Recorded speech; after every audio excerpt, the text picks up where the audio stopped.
Okay,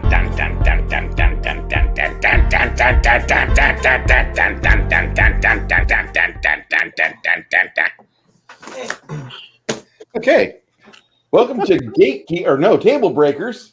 That was yesterday. These weeks where we have like zero give a shit because they have a day off and we have to abide by it crap. I have zero ability to function on a 4-day work week. So I have no idea what you're talking about. It's been 6-day work weeks forever. So hey, Free Merchant Corps. We're going to talk about Conall's game he ran last week and the week before and the week before. And we're going to really rip apart probably a system. We're not going to be gentle. My name is Bruce. This is my Only Hands account. And Conall's to my right. Got Jade on the far right. Got Kai, the SPD representative. And Baron G-Rock down at the bottom there. Please, for those of you on the Western Rim, on Pacific Rim area, I need you to just understand Baron G-Rock is our representative for you this week. He will be talking, and then you'll see his mouth move. Okay. Yes. Cheers.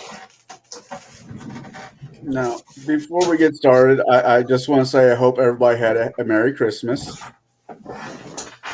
Got their stockings were stuffed with all kinds of goodies and whatnot. And I hope everybody in chat who watch us now and watch us later had a Merry Christmas. And I hope you guys all have a good new year as I do my Richard Pryor impression.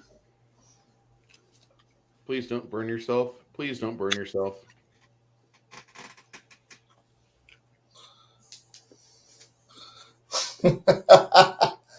yes.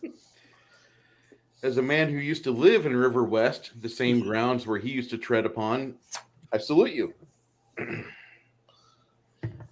And yes, Jordan Enda, we do like pies. I must ask, should we start tonight with a bad meme? Are there any good memes? No. Our Discord servers like butt memes. You guys after we'll show that next week to the public. After the show, I'll show you guys this thing I found. And it's 50 Shades of Santa. Oh no. I don't know if I shared it with you, but I had a meme where there was one of those wind propellers that we have down in Bloomington and a chopped up reindeer on the other side of it with bent fins, whatever they're called. I just thought that was hilarious. I have a fairly dark sense of humor this time of year, and that's probably why I told you guys the story I did. But so with that being said, 5th edition to me is a very generic system. There's nothing great about it. There's nothing bad with it. You could run just 3 books and probably have a good experience. That's what like Crafty and a few other people have said. The problem with that is they really screwed up on the Ranger with the handbook. The Ranger did not get better until Tasha's book came out. But there's a lot of people say, well, the game, 50 kind of shit's bad in this moment that book came out. So it's a catch here or there. I'm going to just play this out there. 4th edition really seemed to not let it happen a whole lot. 3rd edition, they didn't really like it when you do home rules or house rules. And if you had a game with house rules that you did publicly at a game store, at a gaming club, the people that were the purists typically would snub you.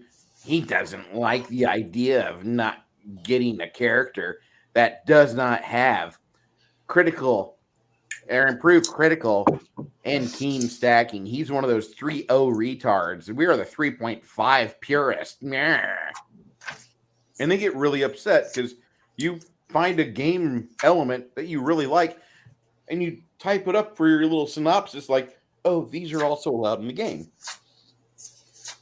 And people would get upset. How dare you look outside the 3 books, the DMG, the Player's Handbook, and Monster Manual? How dare you? How dare you stretch your imagination?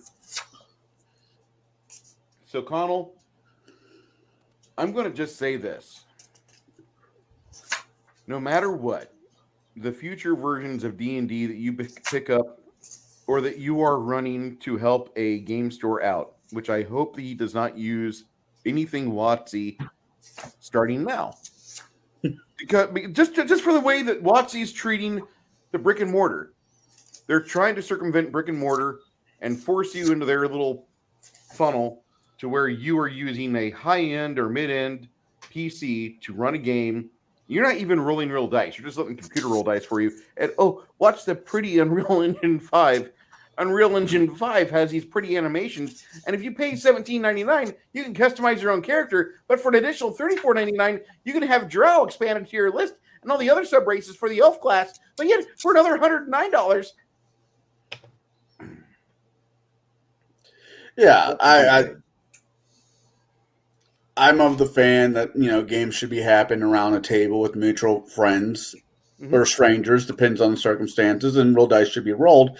But as of right now, that's not exactly the situation a lot of us find ourselves in. A lot of us find ourselves in campaigns with people that are all over the country, if not all over the world. Hence, your game every other Saturday. We have a poor schmuck from Scotland that decides to deal with us. The funny thing is that I really appreciate Joe, but I forget how young he is so much. Oh, I don't. Oh yeah. Wait, he's very young. wait, he's young? Oh yeah. Yeah, he's a minor.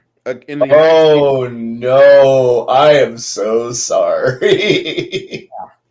Yeah. This is where we're going to end tonight's stream because we don't want Kai to go any further with a statement. I have to take it down to PG-13 so many times in my game because he will clear the PG-13 hurdle. With style. But he could not get into a rated R film. But Oh, okay. Yeah, he's driving age over here. Huzzah! Good. He can't buy cigarettes. Although watching him and Chazar getting into it on Discord was fun. Oh yeah. That was classic.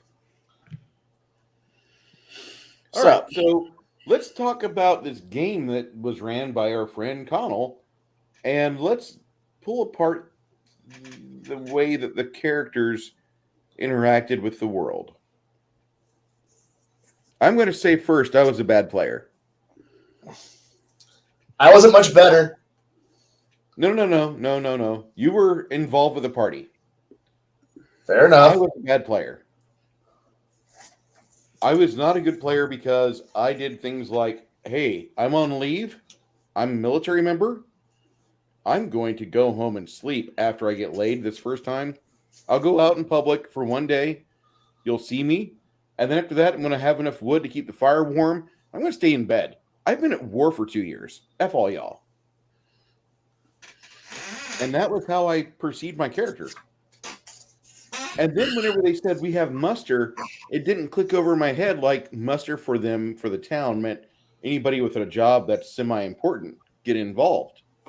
Well, I did. I just didn't get suited up for it because I thought like, oh, we're gathering in town because there's a discussion to be had. No, we gather in town so you're parceled out with your friends and family. And I got put with you guys, and off we go to adventure, and I have no armor on. I don't have a weapon. I'm just out there headbutting bad guys. I'm just glad you were a Naruto fan because there's parts of it I could imagine you say, 1,000 years of death where you're trying to put your ring and index finger up somebody's tailbone. That's why I have a willy warmer.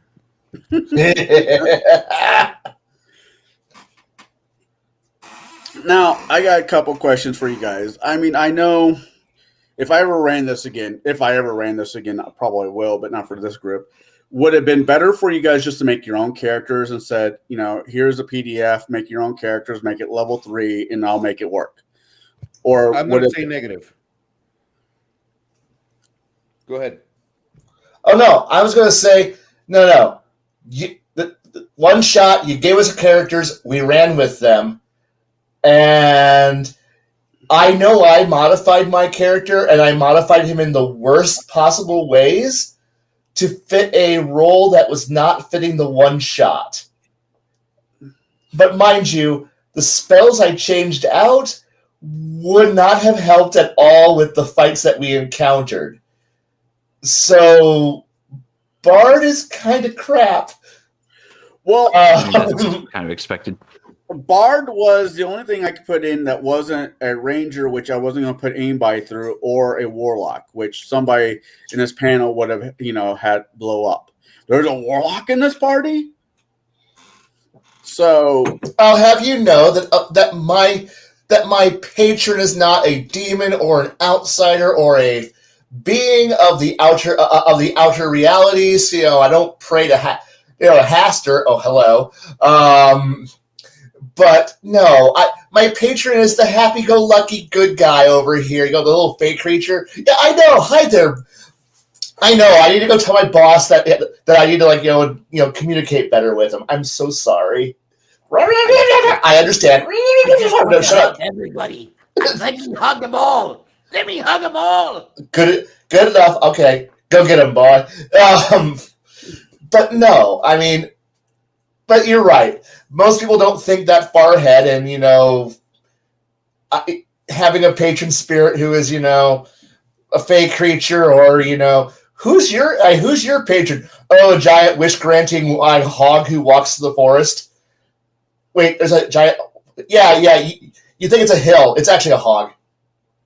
Oh, that's your patron? Yeah, don't worry about it.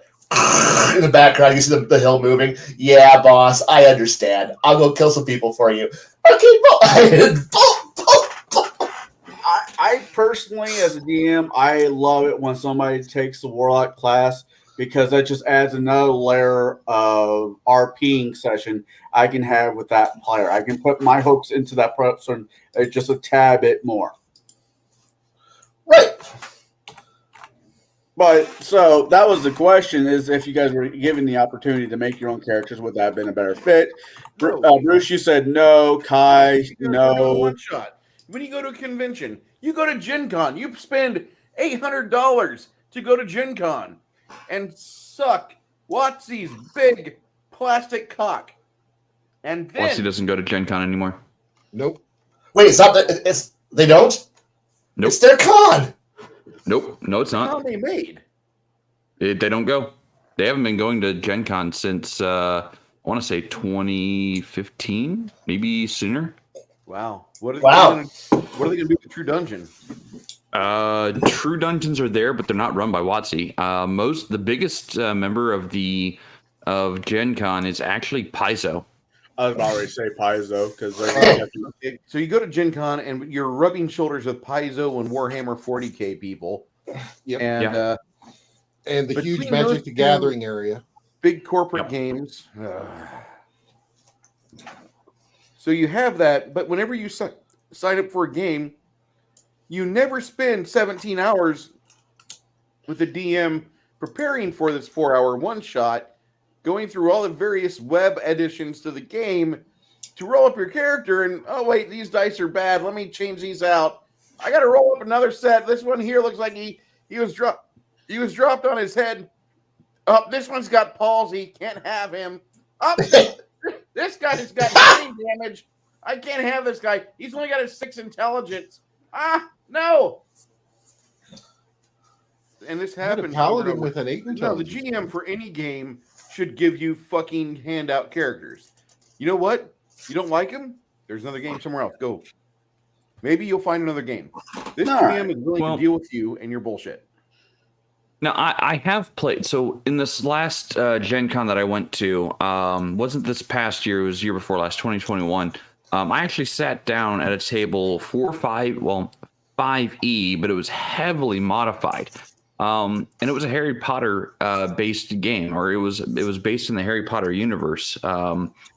And you got to make your own character, but there were no levels. Like I said, it was heavily modified, no levels. Your race or bioform or whatever term you want to use, and your house, the sorting house, determined your bonuses to abilities, bonuses to skills, and whether or not what kind of because it was a roll to cast system at that point.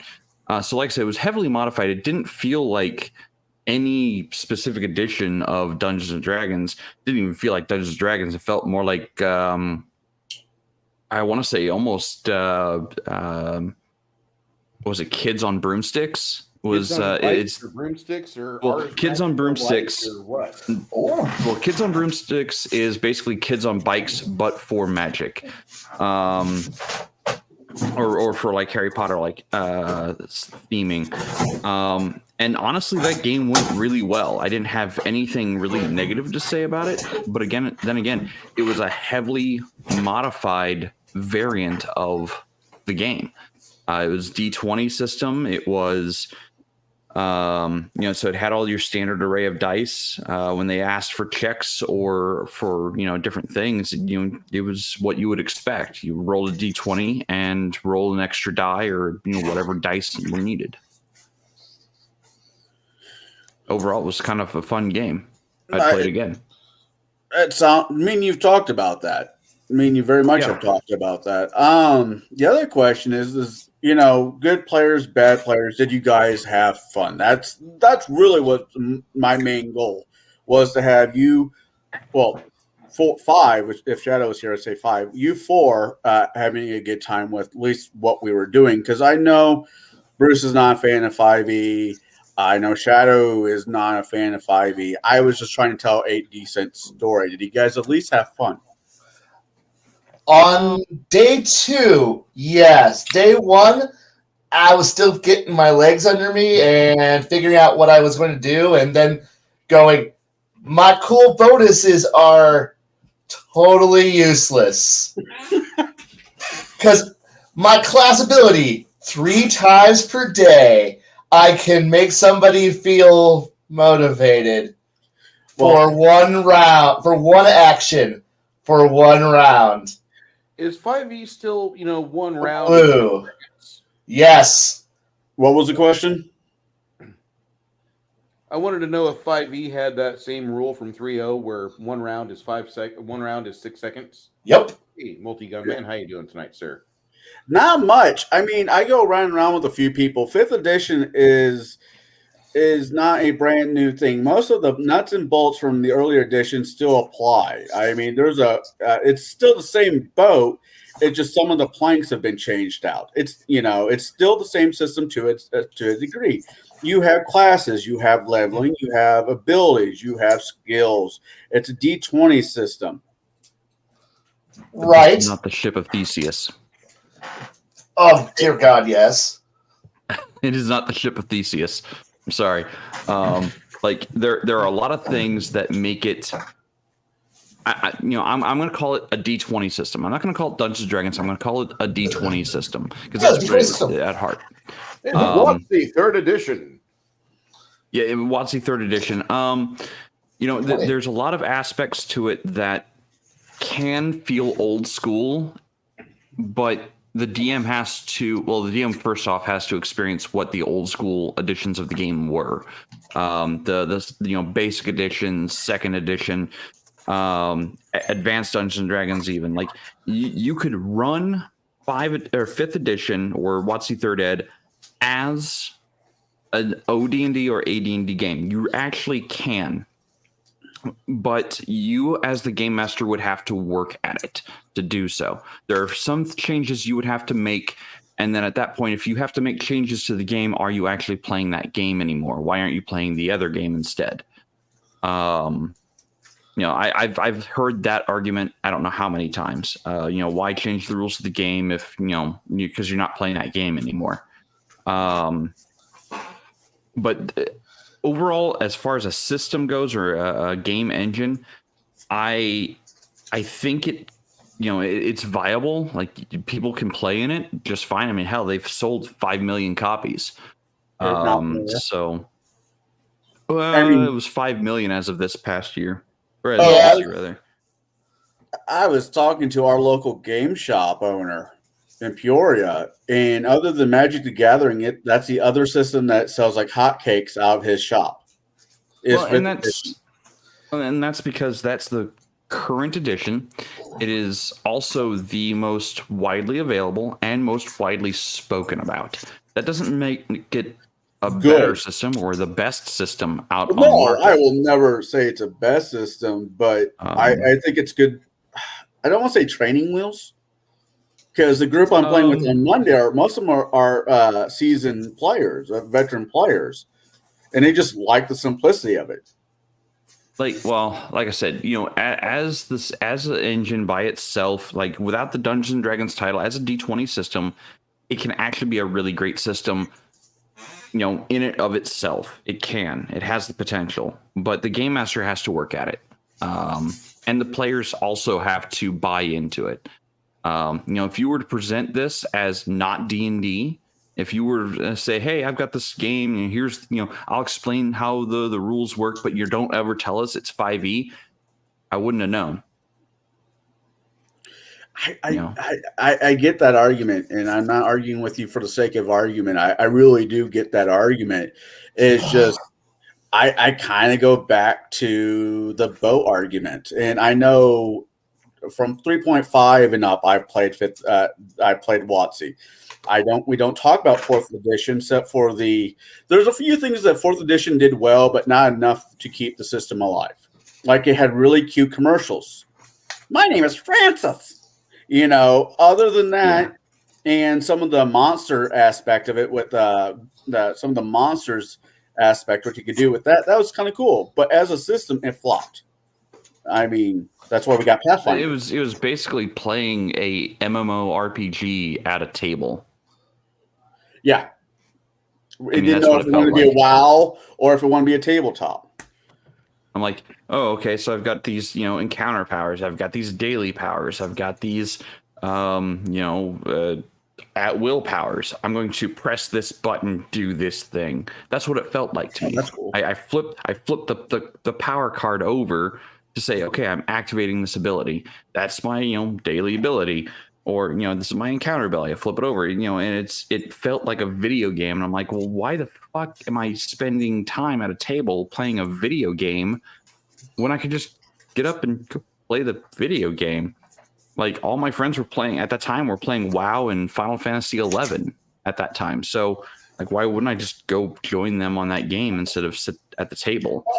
You're actually hitting part of the reason why I've been actually not liking the traditional adventure game format is because of the, not World of Warcraft, but ever since Diablo 1 came out, Diablo 2, the entire point of I go into a dungeon for the express purpose of find better loot, find treasure, and that's all I do, which is the main standby for traditional adventure gaming, class-based adventure gaming, and where it's only combat focused. And if you try to do anything besides combat focus, why should I spend 45 minutes, or in the case of what we did, almost an hour and a half, 2 hours, 2+ hours to do 2 fights?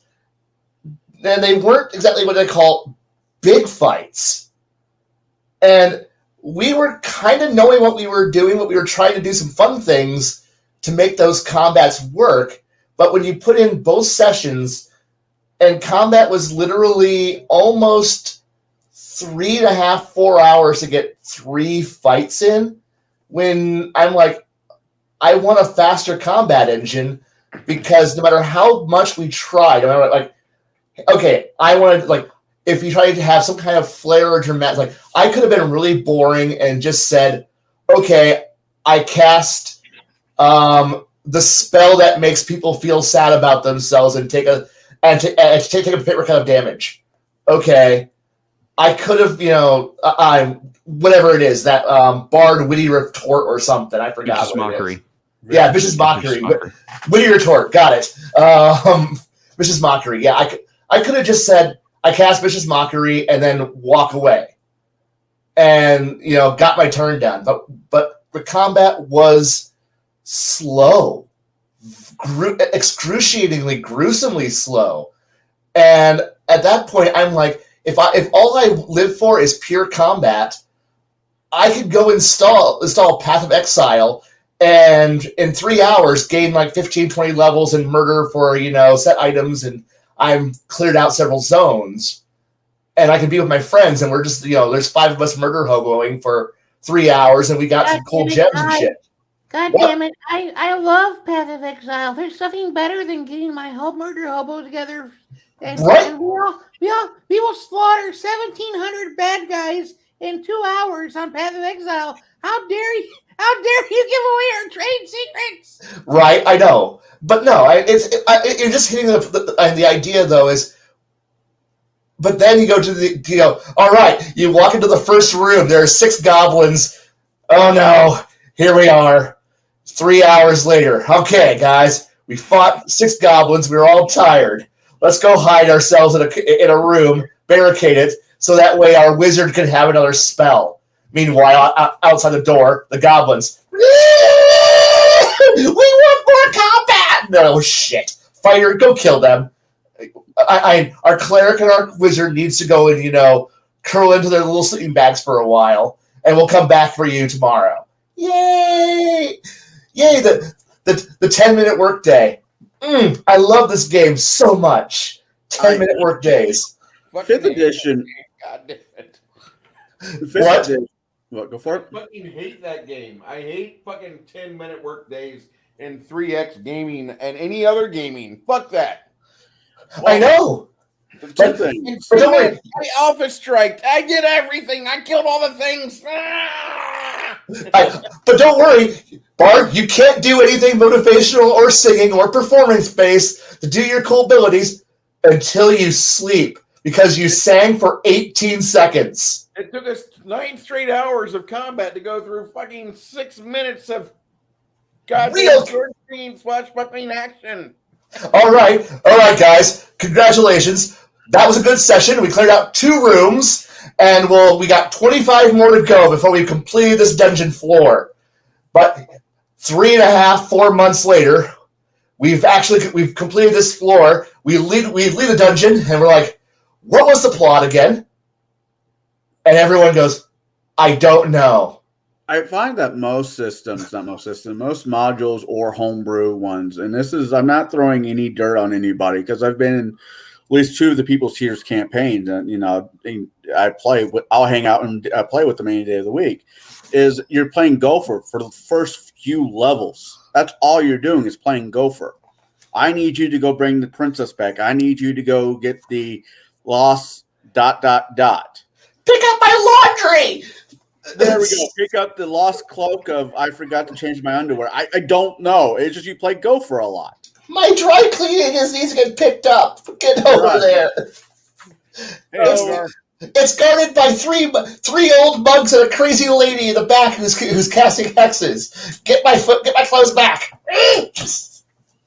So when I started putting the idea, I don't do homebrews for a reason, especially if it's one shot. I rather just run a one-shot module, to be completely honest. Let somebody else do the work. So my idea was in the very first one, and this is where I got griped out, not by you guys, but from other people, was I wanted the first one to be heavy RP. Not dice rolling RP, but RP, building up the tempo where you guys get to know each other and fill out the characters before I just dump X amount of, I know, hunger, before I just dump goblins on you. I mean, the first 5 seconds of Rise of the Rune Lord, what happened? You're at a fair. What kind of fair? I don't know, because goblins just attacked. Hey, we were having fun with the RP. Bruce was getting drunk. I was suspicious of everybody because I'm like someone's wrong here.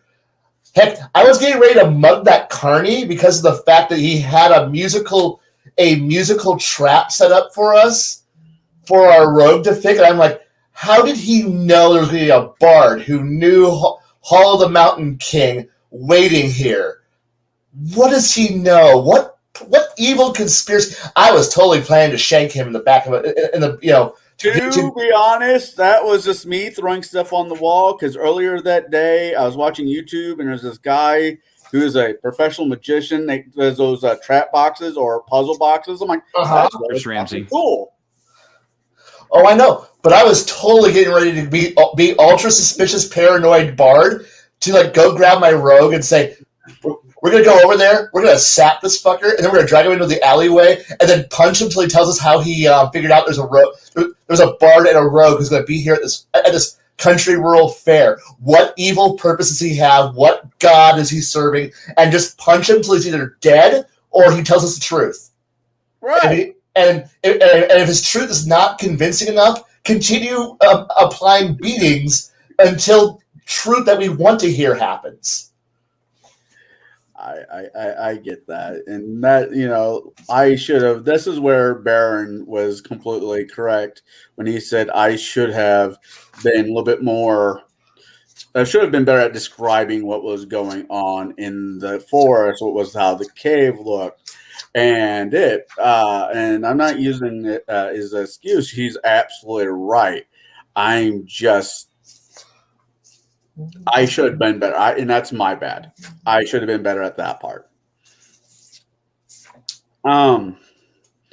If we did this again, would you guys want to switch characters? Try a different character out? Instead of being the bard, would you? I would make a warlock just for you, Kai, just so you could run with that one. Me and Jade talked about putting a warlock in the game for at least a good 20 minutes while we're making the characters, and I disagreed with it. I despise sorcerers. I despise them, and I'm kind of cool with warlocks, but for a one shot, I don't think it was worth the headache. So I just went along with what Jade said because he's an intelligent person most of the time, and I went with it. Right? Hey, I'm okay. I'm okay with the bard, even though the fact that they are kind of trash.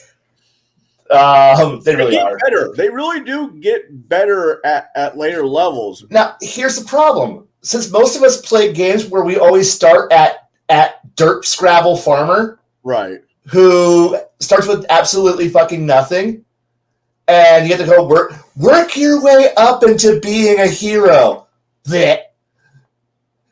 Being told, don't worry, it's going to be miserable for the next, let's see, most games usually you level at a rate of about 3 to 4 sessions per level on average. So all you gotta do is endure the misery for approximately 5 months. Hello, my name's Jason Statham. Maybe you've seen me before in movies. Right now, my name is Farmer, and I'm in this Dungeon Siege tale. Oh, yes. God, yes. But no, endure playing a character where you're only really useful for approximately 18 seconds a day, maybe 24 seconds if you got a Christmas, if your GM lets you get a Christmas of 18. So 18 seconds a day, you can actually be a bard. But the rest of the time, you are a demoralization agent whose only job is to sit there and go, "Boo! You suck!" You're just Sattler and Waldorf in the background for most of your game. But for the next 5 months of real time, if we play every weekend, you will be nothing more than Sattler and Waldorf. But at 5th level, you get a feat, and now you get some character. Woo! You've only had to endure 5 months of this.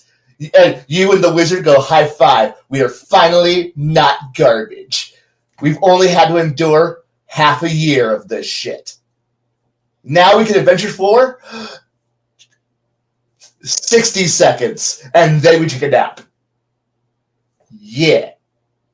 Something's wrong here. Something seriously wrong here. I think that actually harkens back to some of the problems that 3.5 had and 3.0.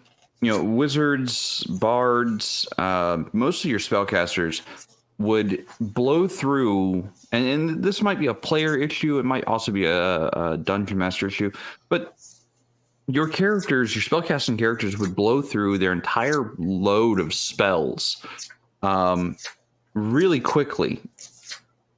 and they wouldn't be able to continue adventuring because, they were out of spells. Like, what were they going to do? Pull a sword out? Well, yeah, that's, the intent. You're supposed to, engage in melee combat or ranged combat. If you're a wizard, elf wizard, pick up a bow because it's a racial weapon. You have proficiency with it. If you don't have a high dexterity as a wizard, what the fuck are you doing? Because dodging should be within your repertoire. Dodge! Yeah, because if you can't dodge, you're going to, you're going to die. I know. So, I mean, the idea of, spellcasting characters being useless after like one combat or two combat, it's kind of a player issue. It's a DM issue, but it's also a system issue. And it hasn't really changed since 3.5 or 3.0. I don't know I personally don't know what spellcasting was like in AD&D or OD because it wasn't any better. Okay, see, I didn't play spellcasters in O or AD&D, and that's because I only experienced one game of each, and I was a melee fighter because that's where my focus was. That was my training wheels, was being a melee frontliner, until I had gained enough experience with how to play the game that I'm like, what, I want to start branching out into spellcasting.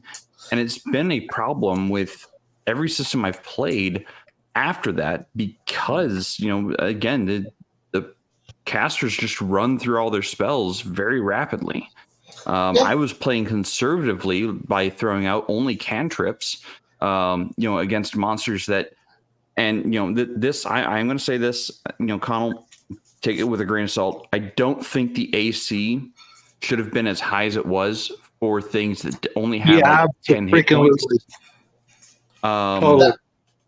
For mooks, I don't think 10 hit points was, or rather 10 hit points was fine, but the AC being 17, I think that was a bit high. Starting out of the gate. I lowered it. You're serious? Yep. Well, even so. That's why I was throwing out nothing but cantrips to begin with, because I didn't want to blow through all my spells, because I know how spellcasting goes for me. If I blow through all my spells in the first combat, I'm utterly useless in the next combat or the next 3 combats. And I think that's a system problem more so than a game master or player problem. And I've seen how other game systems do it. The roll to cast method, where you can cast whatever spells infinite times a day, as long as you can continue to make the roll above whatever the DC is. Or the systems that say, okay, you can cast so many times until you reach a certain level of stun, or have accumulated so many like points of exhaustion, then you can't cast until those points of exhaustion go away. Hogan now has a point, and he's right. 17 is a banded male with shield. It is. Yeah. I mean, and the For way 5e, that is. For the way I treated it, unless you made the snow minion, snow mimics disappear, their items stayed put. They were real until they went away, like Bruce's Uggs or whatever. And I think their AC out of the book is 18. I just lowered it down to nothing in the game has higher than a 20th level, a 20 naturally higher than a 20 AC. No higher. Doesn't matter what level you are. Nothing higher than 20 without it being magical. Well, okay. So, but keep in mind, the average roll for most players at that point in the game, at 3rd level, is only going to be a 12. And that's with a proficiency bonus. That's the 10 plus the +2 proficiency. So if your average roll is 12, for mooks, you really don't want a higher AC than 3 above that. Oh, because then they're not mooks. and I get that, but I was also trying to run as much as I could, rules as written. So later on, when somebody's, well, why did you do it this way? Why did I do it that way? And I could say the book states this. I did it as book states. Well, you could have given him lesser armor. Yeah. Well, I mean, and that's and this is, I don't want Considering nobody in the party had better than leather. No. I want to say the cleric had full plate or something close to it. Oh, really? Right. Yep. Yeah. That was the tank.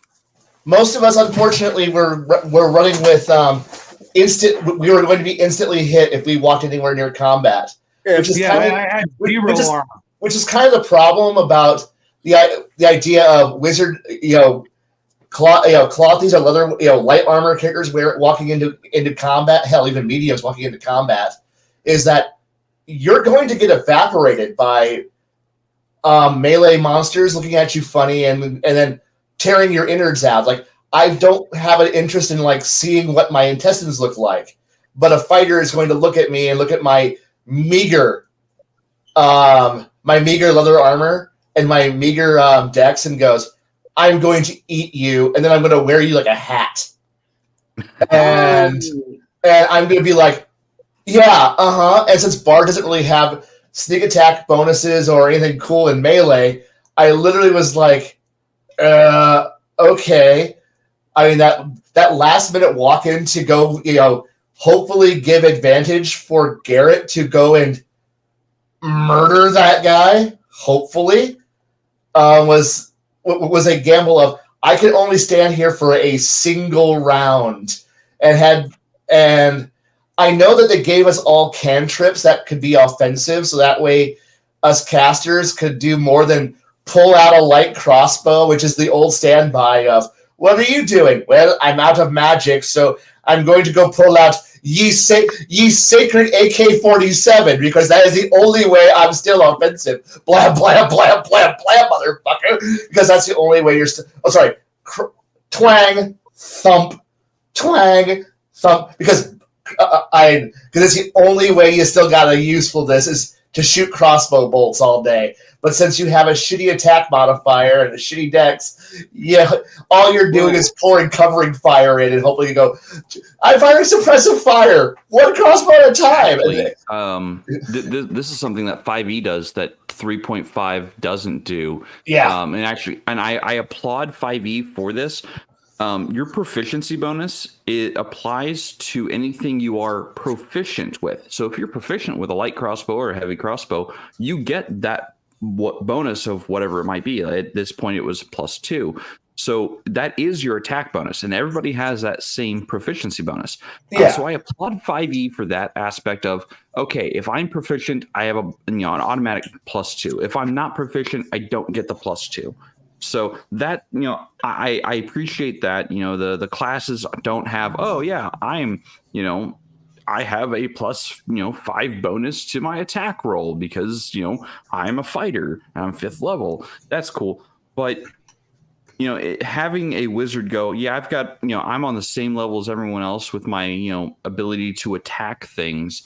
It's just, what do I attack with? What am I proficient with?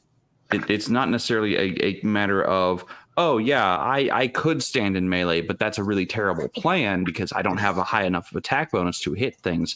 No, it's I can stand in melee combat if I have the right gear on me to stand in combat, and that should be across the board. If you have the right equipment, you're equal to the guy next to you if you're proficient with the equipment you're using. I pulled up the wizard one. I'll just use the wizard for an example. You have mage armor, which is a 13. Yes, to your plus dex. Plus dex, which is a 15, and I believe 3. No, so it was a 16. It was a 16. It was a 16. So that's 1 point lower than the 17 AC that the hobgoblins had, and that's the wizard. Yeah. Yeah. But see, I didn't have that option. Mine was, I'm going to die. That was literally my abilities. As a thief, I should have had at least leather armor instead of literally. No, you did. Hold on, I'm looking up yours now. Leather armor only gives you now a 1 to your AC plus a Dex. Yeah. So he would have had a total 14. 11, but yeah. Yeah, he had a 14. I had 13, I think I had a 13 AC, which He had a 14 AC.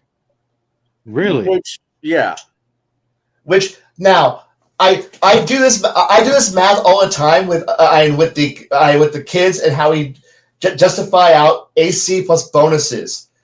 I'm often having to explain that what you're ultimately modifying is a 5% chance to hit. So you're looking at a base 10, and that's so 0, 0, 10. I have 1 strength. You get your 1 AC bonus from your armor. So if you have a 12 strength, you neutralize the 1 AC you get from leather. Now you're back to 50-50. Now, but the thing is, I get a +2 attack due to the fact that I am going to murder, that I'm a better fighter. So now I have a 60% chance to attack. The rogue's got I also have the +2. Now we're back to 50% chance. And now, but class bonuses, flanking bonuses, and numbers start to waffle about. And then you start seeing that, okay. And so there's ultimately ways to buff those numbers. But the thing is, eventually, there will be a point where there's a disjunction, where something will break loose, and you're going to be minimizing your ability to take hits. aka you're the tank. Your job is to not be hit.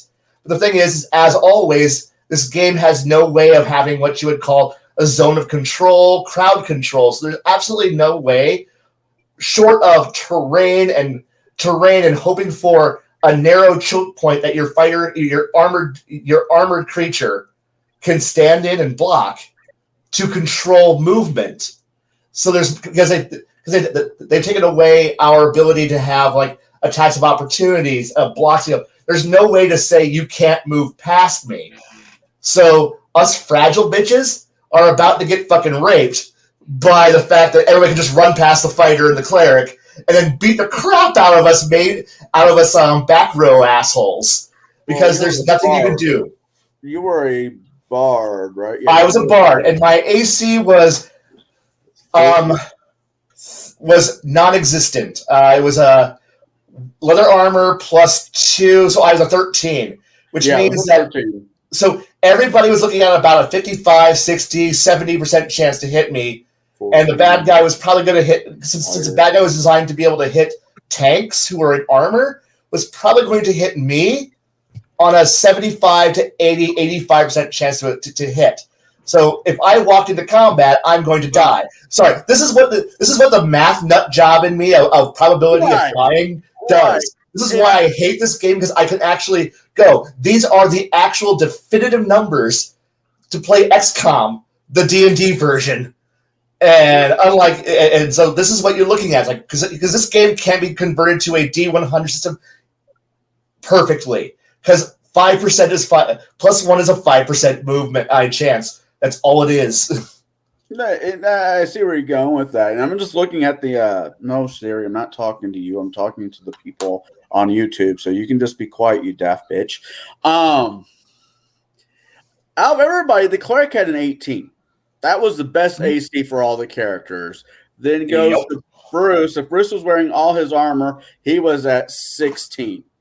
Then goes to if Mike cast his spell, he was going to be 16 yourself. Then 16. The wizard, then the thief, then the rogue. Which yes, you're right, Omanal. That is true. Unless it's a bad guy, because then a 5% chance to hit is a 100% chance to hit. But the two classes that hold lower AC, in my point of view, in my mind, are really the two classes that should not be come punch me in my face front line. The rogue and the cleric. Well, you can make a cleric. You can make the cleric in 5e come punch me in the face, bro, and I'll come break your jaw. That was an option. We went with lore instead of valor. Yeah, but so really, honestly, my bard the bard class I was playing just didn't feel like it was actually contributing anything whatsoever, because the saving throws were ridiculously weak, and everybody was making it. So my one advantage is, cool, if you can roll under a a 9, like if you roll better than a 9, an 8 or 9, you literally negate my ability to do anything offensive after I've already casted, after I've already gone, sing. Now it's you ugly. Make a saving throw. You made it. Okay, cool. I'm just gonna sit back here and make jokes for the rest of the game, or I can fire a crossbow or throw sticks. This is all I'm doing. This is the best I can possibly do. And unless I wanted to throw myself into combat and go, quick, I have used my body to give you all the chance to have advantage. Please, person who hits harder than me, roll really good, because I'm going to die now, because I didn't have a great attack. My offensive stats were not what you would call fantastically stellar. And it was just kind of like, I'm going to go and die now. Excuse me. Blech. I get that, and this game thus forces you, if you want to be competitive or interesting, to focus yourself into being the best damn offensive machine mechanically and mathematically possible. There is no room for anything less than pure fucking optimalization. If you do anything besides optimalization, this game just kind of shits on you and goes, you what the fuck are you doing? I don't know. I'm just going to be a corpse. No, that's right. You're a corpse. With the way they pace out how the initiative is set up and how the same initiative is followed through round after round after round. Oh, it's a slog. I will not say otherwise. Don't worry. Oh, you cast a spell. Oh, the bad guy made it. Don't worry.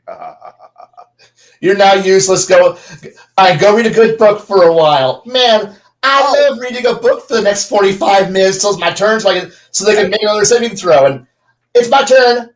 Make a saving throw. They made it. Cool. I'm back to jacking off, looking at porn, and reading a book. Yeah. I love my Reddit account. Man, I need to go study this book for a little while longer. Could you continue to make sure that my turns every turn never actually amount to anything? Thanks. As I was trying to say, I know combat in this system, combat in most systems, to be honest, or a little bit of a slog. Could be a little bit of a slog, especially with the a little bit of a slog. No. There's so many games out there where combat is quick and fast. It shouldn't be quick though. It shouldn't be quick, but it should be a slog. No, this game in particular is the worst. And Pathfinder's pretty shit too. 3 actions. You get a bonus action, you get a movement action, and a standard action. Depends what you do. You can have two movement actions in the standard. I move 5 feet. I hit you. I move back 10 feet. Now, here's the problem. Wait. What were my bonus actions I could do? Your bonus action. I could hit you again. I don't remember the fighter having any. The idea was your character, me, and the way I pictured my champion is you toe the line. You're the boxer that toes the line. You don't do all that dancy, pretty shit. You go get hit and you give out the punishment. And that's what I tried to do up until the point where, we started getting arms and shit, Then my Uggs went away. What the fuck? Well, that was Shadow's fault. Well, I mean, you were pretty much, not going to die anyways, the way I figured it. So I didn't really see a problem. I know for a fact, dude, there were 3 hobgoblins that should have just jumped all over you, and they went the other way. You were out in the freaking snow, buck naked, and not once was there any mention of debilitating effects. Yeah, maybe we were used to that, but most DMs would have jumped on the opportunity to start giving you minuses for being buck naked in the freaking in a blizzard. If one shot, there would have been a whole lot of different aspects I would run to the game. But I was just trying to get the game to move, keep going down the track. And, that shouldn't guarantee immortality. There wasn't. I did a whole thing on this. People, you fell right into it, dude. You didn't want to kill anybody, even when Bruce was at 3 hit points and the Krampus had him dead to rights. He just shoved him in a bag. I thought the bag was for little kids. Considering they were making pies out of bodies, I figured the Krampus would be like, one more ingredient, but no. What? Okay, the bag itself. The bag is like Santa Claus's bag because that's who the Krampus is. It is the shadow of Santa Claus. Right. Therefore, does a Santa Claus bag carries one size? No. Santa Claus can carry a fucking car in it because it's magic of Christmas bullshit. Right. But he was at 3 hit points. You could have killed him, but you chose to not. Well, it's a catch-22 because one-shots are one-shots. He could have been turned into pie or stew later on that evening if you guys failed. I don't know. Well, technically, being put in that bag was removal from combat entirely anyway, so he was effectively dead. So, right, but to me, it just seemed like you didn't want to pull the trigger. And trust me, when I run my one shot, if you guys die, you fucking die. I have no problem with that. I do have a problem with people not pulling the trigger when it should be the case. It's just nothing against you, Bruce, at all. I mean, you were trying to have a good time. I get it. But the thing was I think it was the fact that situation. It just. I don't know. I think shoving them in the fucking bag was kind of funny, honestly. I think what the other thing was we were still in role-playing mode where we were thinking it was still in the we were actually being in character, and then it went into tactical operations mode, and we weren't in that mindset whatsoever when we got told it's time for the actual. I had no choice. But the thing is that some of us were more in character rather than in the mindset of actually playing how we were, the actual concept, rather than trying to push through and actually do the adventure. Because Bruce and I were both playing the fuck that we're on leave. I was trying to play up the angle of fuck it, I'm less than 6 months from leaving the service. I already have my my out of service date. Bruce is like, I'm getting drunk. I don't give a shit about this. And everybody else is like, oh no, we're on the actual adventure. And I guess when it came time for the call up to service, and we come stumbling out, and it's like, you're going. And I guess the fact that we were too much in the role playing aspect still, that we weren't in the play this like we're actually part of a game. We're actually playing the character, not the game. Get yourself ready. Equipment up.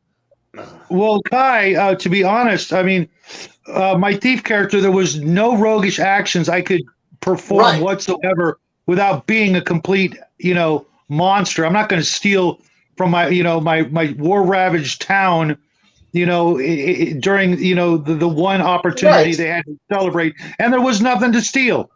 I know. I thought about it. I know, but the thing was some of us got a little too into the setup and the plot, and the character part, that we totally didn't pay attention to the adventure hooks. So the adventure hooks didn't grab us. Yeah, I didn't care. I'm not sorry about that. My character had been at war for 2 years. Yeah. And you're giving me a bed? Oh, I'm gonna go. Which that was also my mistake. I should have said every winter you guys are sent home for X amount of months because you guys could not travel the ocean from the island to the coast. Right. So like I said, we were thinking like, well, fuck it. It's time to go home. It's time to go rest. And then so I think because of the fact that we weren't as hooked, we got pulled into the murder fest a little off kilter. The fact that we were so busy trying to get mustered up and get into it that we were actually left behind. for a portion of the actual opening of the adventure kind of says That's my something. fault as a player. Oh no, it's not. It's not. I don't blame you. I honestly was like, yeah, I would do the exact goddamn thing. It's the same thing. No lies. I've never tried to run this campaign because I've done the story a couple different times, and I find it takes about 8 hours to run correctly. Yeah, like I said, we weren't helping. We weren't helping at all. Or 2 4-hour sessions, 1 8-hour session. Really just depends on what day of the week I decide to do this at who I'm running it for. I mean, there's aspects of this game that I could have been completely better, and Baron was completely right describing it. I think 5e is a good system that you could run any storyline with, and just how would you put it? Beer and pretzel type gaming. Right. It doesn't take that much thought processing to run a character. I mean, I do it, so it can't be that hard. One thing that I actually enjoy about 5e is something from the mechanics standpoint is the actual, as opposed to any other edition before it, is that it actually gives bennies to your ranged people. So those that are firing arrows, they get to add their dex to the damage. It's not just a straight, oh, well, I shoot a bow. Oh, it's 1d8 unless you have no dex. So even if you have a +1 in your dex, you're guaranteed to do 2 points of damage regardless. That is the minimum that you can do. And that is actually one thing that I do like about the 5e system, is that it finally gives the nod to the ranged characters that I feel have been left, by the wayside of where melee comes in. Yeah. Melee, all the pluses to everything. Whereas, if you look at earlier editions, it was a single die. That was your damage, unless you had a magical bow or something along those lines, or like Strength a rating. Strength rating bow. First edition gave you, if you were specialized, you got +3 to hit, +3 to damage, and if you were within, I think, 40 feet, you did 2d6 +3 damage. That's first edition. But if you look at AD&D. But if you look at like second edition, third edition, even fourth edition, second edition was intentionally watered down. Excuse me, because of the satanic panic and other things going on at the time. I think second edition is really where things really started to go down. My point is that they have finally given the nod of, yes, the ranged folks are just as important as the melee folks, going back and pulling that from, essentially first edition up to the current. That's kind of my point of where I was going with this. Oh, okay, because I've never played third, fourth. Well, I've now played fifth. Yeah, but that's the thing, is that those other editions, that was not a staple unless you had like a strength-based bow or a magical bow. Then you got those pluses to it. Or very specific feats. Yeah, to be an archer in 3.5 and Pathfinder, there is a feat tree that you cannot ignore. If you be a functional player, you have to go A, B, C, and D to get these feats. Now, I would actually say for Pathfinder, you have to specialize with bow. You have to take your bonuses that you get as a fighter and shock them into bow, stock them right into bow. Each and every time you get that fighter weapon mastery level up, you get 4 of them throughout the course of your time. Yep. You level that up. But in Pathfinder, like, you could be with a non-magical bow and you could be hitting people for at around 12th level, 13th level for 20 points of damage. Pretty easily. I mean, a non-magical bow, if you have decent dex and you have that one thing that allows any strength, strength is no longer an issue that I have on my bow. Yeah. You don't need a magic bow to do damage. It helps to have a magic bow to do damage because, well, magic is magic. But the big thing I'm saying is if you look, because we were third level. Yeah. So if you look at a third level going backwards, you would not have those additional points of damage. Because if you were, if you were kind of a dex bunny, where using a bow, in fifth ed you've got a plus 40 to your damage, whereas even in Pathfinder you'd be looking at what, maybe a plus 1 by that time, because you pick up that feat. That's the point I'm getting to, is that they've actually made it to where the archer is not a super intensive thing that you have to really go into that feat tree in order to unlock all the potential all the way through. And then by the time you hit 10th 12th level, that's when you become really good and really cool, because you've got the right weapon, you've got the right skills and everything else. It actually gives you that feel of, okay, I am actually on par with the melee folks. One of the things I do like about 5th edition is, as a DM, it gives me the abilities to either allow the players to have feats or no feats. The way I ran it, there were no feats. I said no to feats. Well, we also weren't high enough level to attain a feat. If you were all human, you would have got a feat first level. Yep. Okay. I simplified it. I said no other races other than humans, took out feats, and I'm not saying I dumbed it down. I just narrowed it down to a position of what I wanted to run for you guys, to make it not simple, just more controllable, because I do have Bruce here. I do have you, Jade. I do have Kai and Baron and Shadow. And God only knows what kind of shenanigans, if off the leash, you guys would have put me through. I mean, even on the leash, Bruce, being Bruce, was always a fun treat. It is my duty as a player to make life miserable for you. You know that, right? Yeah. That is a peak of what's to come for the rest of you that have to run a game. Have fun. Look, let me see here. It should be like standing order number 1. Players must fuck with the GM at all costs, even when it says you shouldn't. You are to resist the urge of the GM to control you at all times. Do it. I mean, when I ran Index Card RPG Warp Shell, I think we were pretty cool. We were laid back.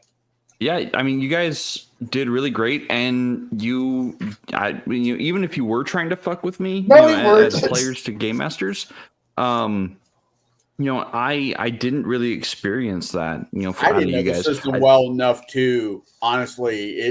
You ran Pathfinder, if ran a system I know, I wouldn't say I would be fucking with you the entire time, but I would have more of a flex. With the system I don't know, it's hard.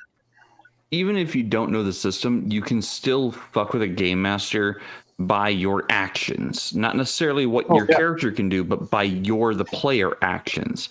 So I mean, even when I was running a brand new game engine that none of you had played before, I didn't really see you guys trying to fuck with me as much. I know I was kind of an ass by making the wrong character and refusing to fix it. I offered it to you. I know.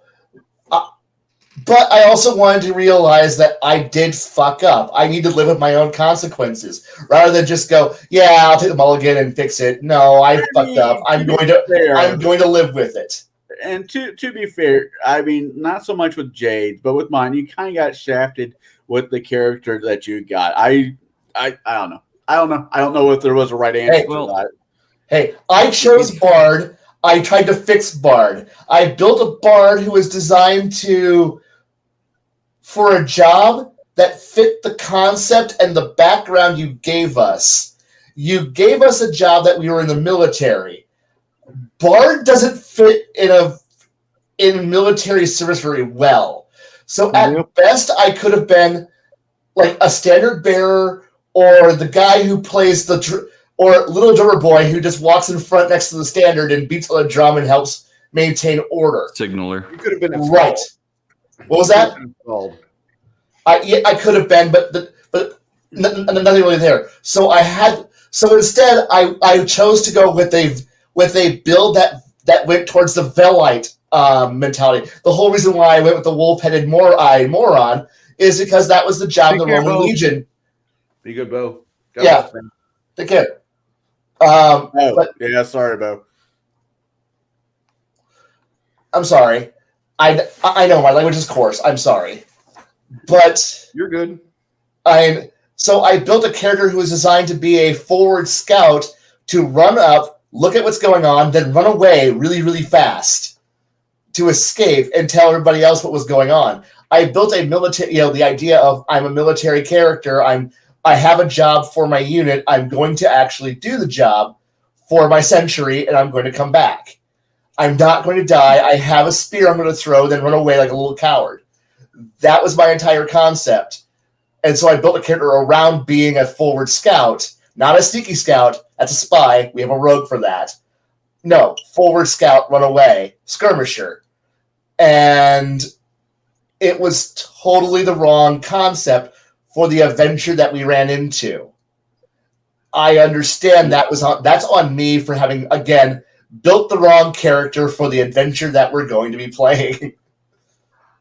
So for those in YouTube land, when Conall and because Conall actually came over to my place and we sat down and we built all of these pre-gen characters in basically one day. 2 days. We did 2 days because we wanted to get their backgrounds, like where did they come from, as an influence to what kind of characters are they. And the backgrounds influence the class decisions and influenced the like skill decisions and such like that. And were we to do 5e again, which I'm not saying we should, were we to do it again, I would actually build level 1 or maybe level 2 characters, and I'd build one of every class out of the core book and allow you guys to pick whatever ones you wanted and make minor modifications here and there based on more information than we gave you, because I didn't know all the Gears at War and all that. I didn't know all of the background that Conall was wanting to be in there. So had I known more, I would have made more tailored characters towards that concept. And I think it may have influenced a few decisions. I say this jokingly. If we do another 5e, we do another round of this one, don't worry. I have a good Easter story. Or St. Patrick's Day story. Depends on. St. Patrick's would be fun. Anyways, it just, I should have, and this comes down on me,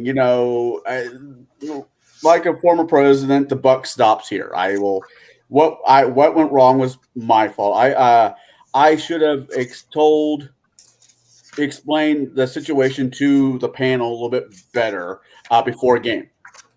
But I didn't want this to be Critical Role or all the other nonsense out there. I wanted everything to be you guys role play however you guys role play, and I didn't want to tell Jay too much of the storyline because I wanted him to be able to play and not know the ending. I mean, he had an idea because he knows how fucked up I am, but but I wanted him to be able to play.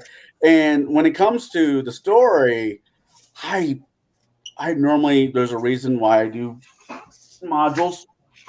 There's a really, really good reason why I do modules. And the story is an old Romanian story that I was told several times around the holidays as a kid that I made for 5e. For those in the chat that watched it and got the concept of where the story is going, it's a thing. Children disappearing and getting thrown in the oven. I mean, Hansel and Gretel.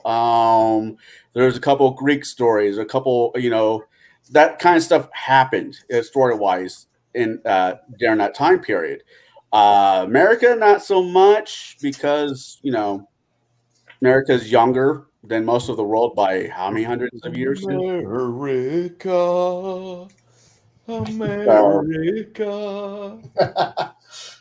What is Max saying Well, for that's one shot?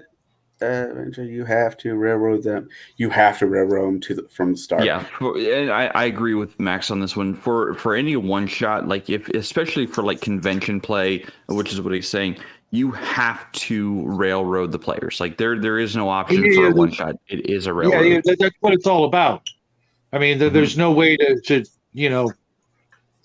that's just kind of basic. I mean, I think you really can't do anything else. Right. There's not enough time. And the version of the story I tell for the kids, for that I don't do the pie version of this. I tell them that the Krampus kidnapped Santa Claus, and that was the version they get. But I figured you guys might have a little bit of fun with this one. It being a little bit more, it being grown up because we're all grown ups here, and I hope that you all had aspects of the game that you enjoyed. The Kai, to answer your question, why was the treasure box and all that? Because if it was asked, in game, I had the answer was the king was handing out things out of the treasury.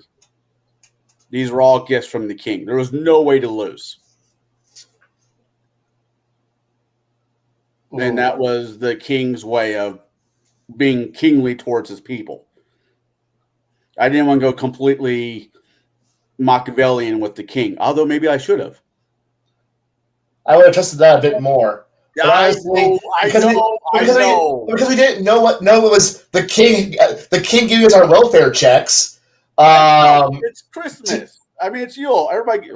Although, be careful of gift givers. That's all I have to say. Be careful of gift givers. King rigging events, knowing that people are going to be there who shouldn't be there. How do you know? Like, had I not been there or I not stepped up because to go, I'm a bard. Of course, I'm here to sing you a song about bullshittery, and oh wow, it's the opening bars to a major orchestral piece. Had I not stepped up, Shadow would never have gotten anything. He would never open that box. And at that point, but because he knew that we were there and he was rigging it up, and I'm like I don't trust people like that. And I have a tendency. I know as a player, I have a tendency to stab people who are too suspicious. Because we're playing an adventure game, and those are usually spies and assassins who know too much about us, and you eliminate those as fast as you can, or you avoid them like the plague. Right, and I completely understand what you're saying, Max. I completely understand what you're saying with that one.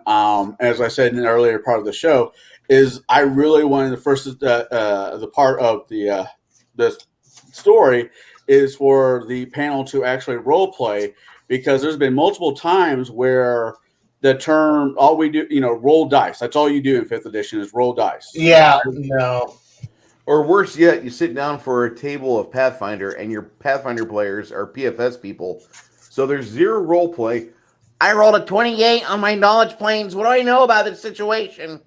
Come on, we paid to get on the roller coaster. The 3 minutes of role play to get in the character was the clickety click up the hill, so that way we can get to the top. And now it's time for the roller coaster ride. Woo! Get your top. Right. No, where's the initiative roll? Yeah, it's time for fighting adventure time. Yeah, puzzles that would stump a 3-year-old, a 3rd grader. Yeah, we're feeling special here.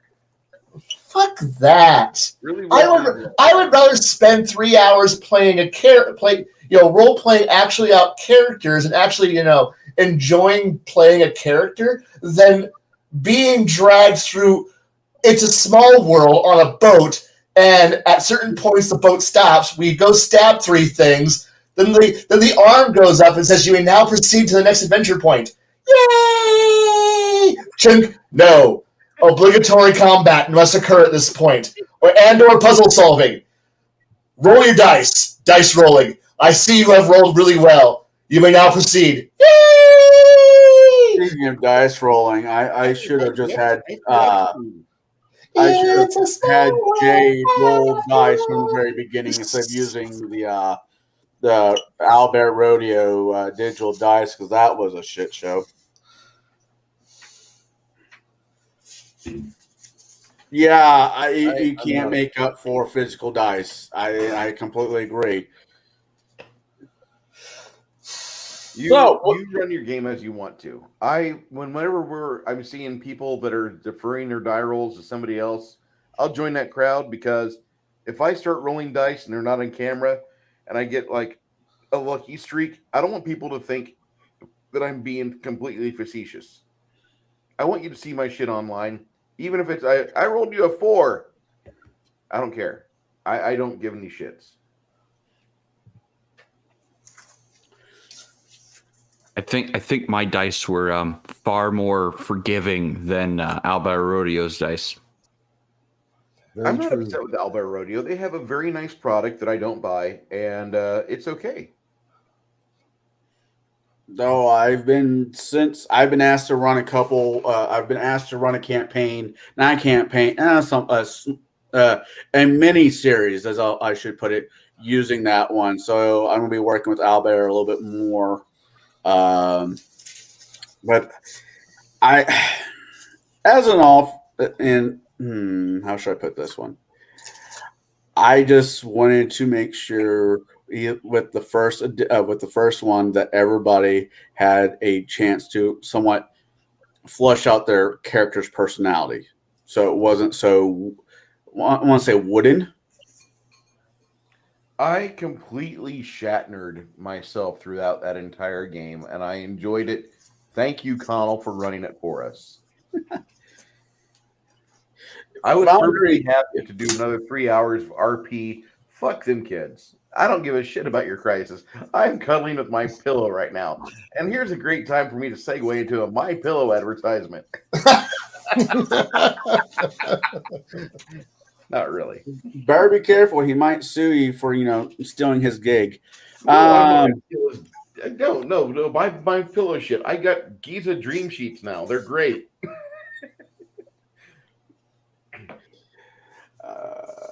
Never mind. I was about to say something snarky. Go ahead. All the snark. I'm trying to be professional, damn it.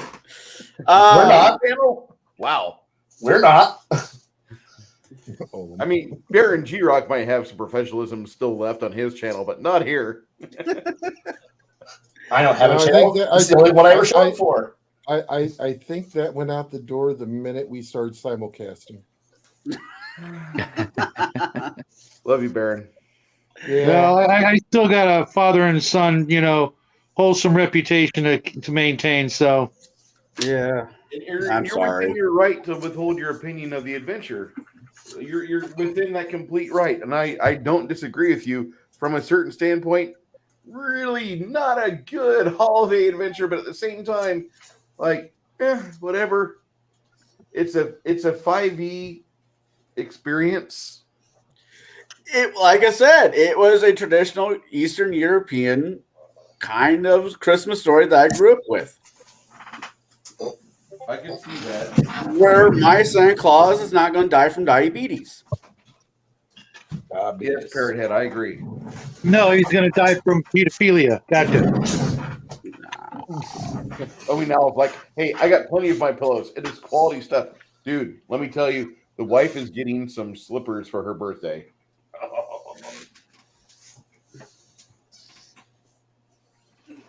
Yeah, Mac, I agree. To an extent. Conall is paid for providing service just like a 55-year-old homeless meth addict prostitute.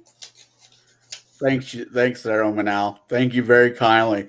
I'm sorry, I got something in my eye. God. Thank you, Omanal.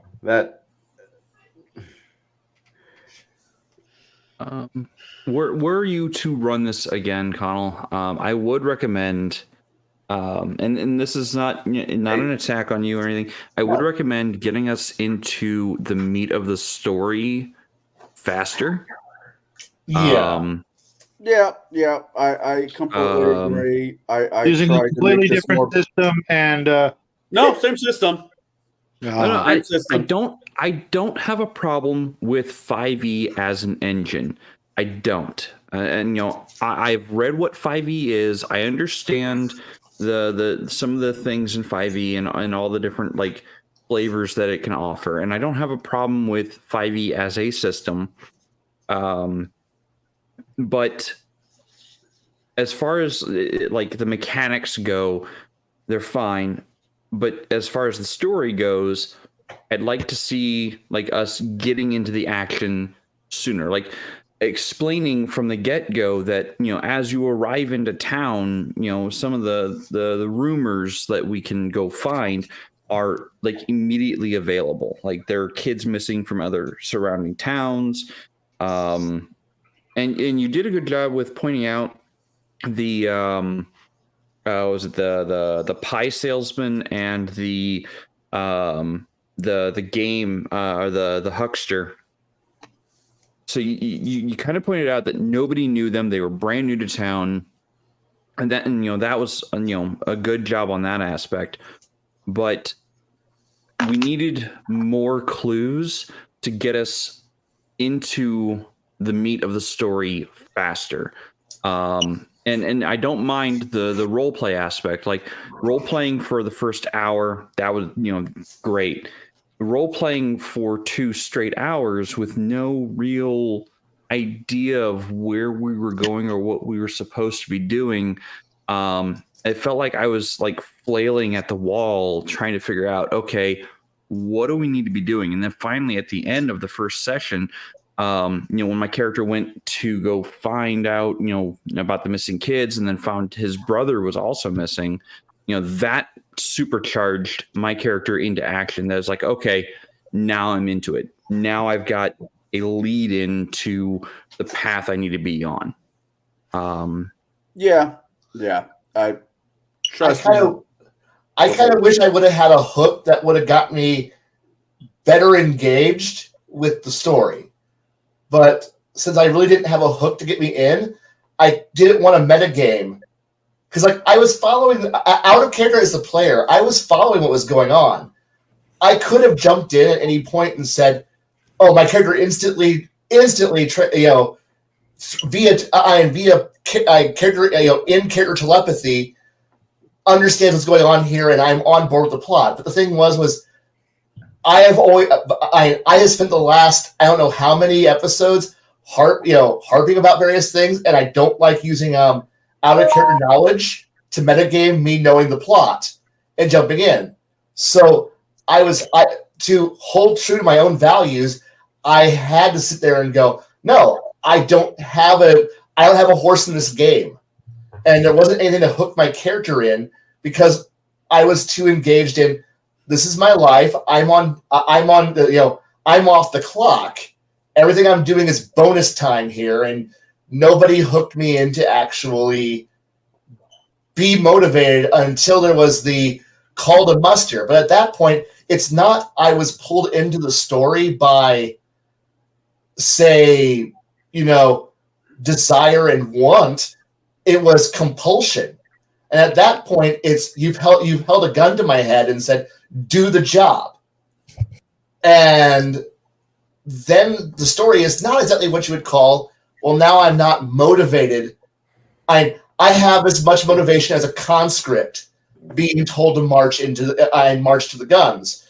I don't feel up to it because I only have the barest motivation because we were kind of left out of the story. Yeah.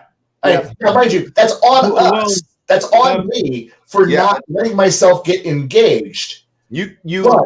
I will say that if one of the fighter types decides to, hey, I'm in my hometown and I'm on leave and I'm going to go find something to fuck at the fall festival or winter festival, I'm going to go out and do that. And the DM's like, yes, and you find that the niece of the marshal or the quartermaster of the town or the burgomaster, somebody tied to the town's operations.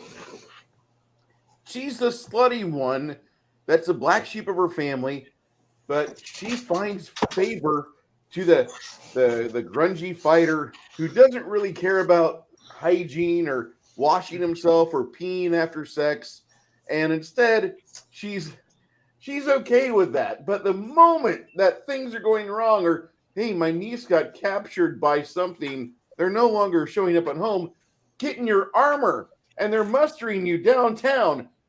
That would be something I would offer to the fighter player and say, this is your cue. You need to be ready for business. Go ahead, Shadow. With me, as soon as, you guys know what I used to do in the real world, as soon as I heard missing kids, I literally, had to do completely, a 360 on what I'm sure Conall expected for my character, and Conall knowing me the way he does, he had to have known that was going to happen. That you mentioned missing children, having seen what happens to real missing children in real life, it's something I just can't turn off. Trust me, if you know, and if you don't, ignorance is bliss. Trust me, I had no choice. I had to, just go into that mode. And, I really wanted to play a scoundrel, but I just couldn't, so with the alignment situation with Edition is alignments really don't matter too much as they have in other editions. That if I wasn't even going by alignment there, Conall. Right. No, here, let me finish. It was a hard second. Well, actually, a little bit longer than that. That I was just going to make the kingdom lawful good. The whole entire that was just the stitch of it. You were all, and I'm like, I don't like that. I didn't like the concept of it. I didn't like the feel of it. I wanted the players to be the players, not have that ramrod lawful good. Shoved up their ass. A lawful good king who conscripts children at an early age to go off to go die. I like this. This is going to win many awards. Greetings, little child. You have now reached the age of 12. Join the military at gunpoint. Every child. No more.